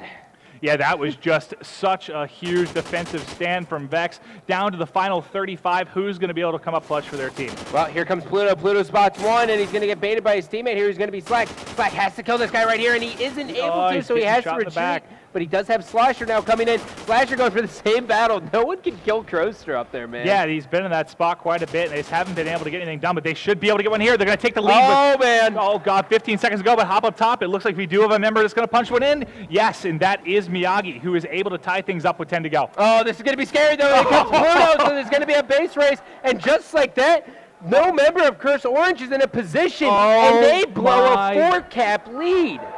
What a huge performance out of Vex down the stretch. That was the first game we started to see life at a Curse Orange. They looked so strong. They were finally starting to outslay him, finally starting to look like they were playing confident, and Vex just, they had that defensive stand of their base and just turned it on. Yeah. Wow. Curse Orange, dude, they decided to just camp at their base instead of kind of push out at all. I mean, Croaster, yes, was he a huge nuisance at the base? Absolutely. But you know what? They never put too much pressure on the base, and dude, Vex was able to just crawl back in there, but Slasher had that humongous 3-piece to just kind of like hold off the base. So. Yeah, that play at the base, that was kind of the turning moment. That was with what, around I think a minute and a half to go. So we're down to the wire, and I think it was 3 members that were pushing in for Curse, and they shut them all down, turned that into a cap of their own, tied it up, and what was it? They capped the game with like 10 seconds to go. It was like the final seconds. There was no one for Curse that was able to get that in, and Vex might be a team to be reckoned with this weekend. Good performance out of them. Yeah, they look strong, and you got to be disappointed here if you're Curse Orange. God, yeah. Absolutely. Well, ladies and gentlemen, this was the final match of the night here on the A stream. Keep in mind, tomorrow at 9 a.m., we'll be starting off with Optic Gaming taking on BBB. I will be joining the one and only Alex Mendez, a.k.a. Golden Boy in the booth. A.k.a. Brown Bear. Brown Bear. They get ready to go tomorrow. And we're going to have a long day of games for you, as obviously everything got pushed back a little bit today. But tune in tomorrow. We're going to have a ton of fantastic Call of Duty for you. Myself, Scott, we may have Mr. X in the booth a bit, Golden Boy as well, and get fired up for a lot of great games. Yeah, so we're going to go to a quick commercial break here, and this is about UMG Online. If you don't know about it, all the cool kids are doing it, so you better do it too, or else you're not a cool kid. And I don't like you. Are you tired of paying huge amounts for tournaments? For just $5.99, you have unlimited chances with UMG Prime to win thousands, from cash to sponsored products and even 100% payout tournaments. Of course, Prime offers all the usual perks like faster support, faster eligibility, double XP, and match escalation. Wager matches are also one of the most popular aspects of UMG Online, and Prime makes this amazing feature completely fee-free with no limitations. When you put it all together, it really is a no-brainer. So what are you waiting for? Go to umggaming.com/Prime membership, get your Prime, and start playing for cash today.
Bye.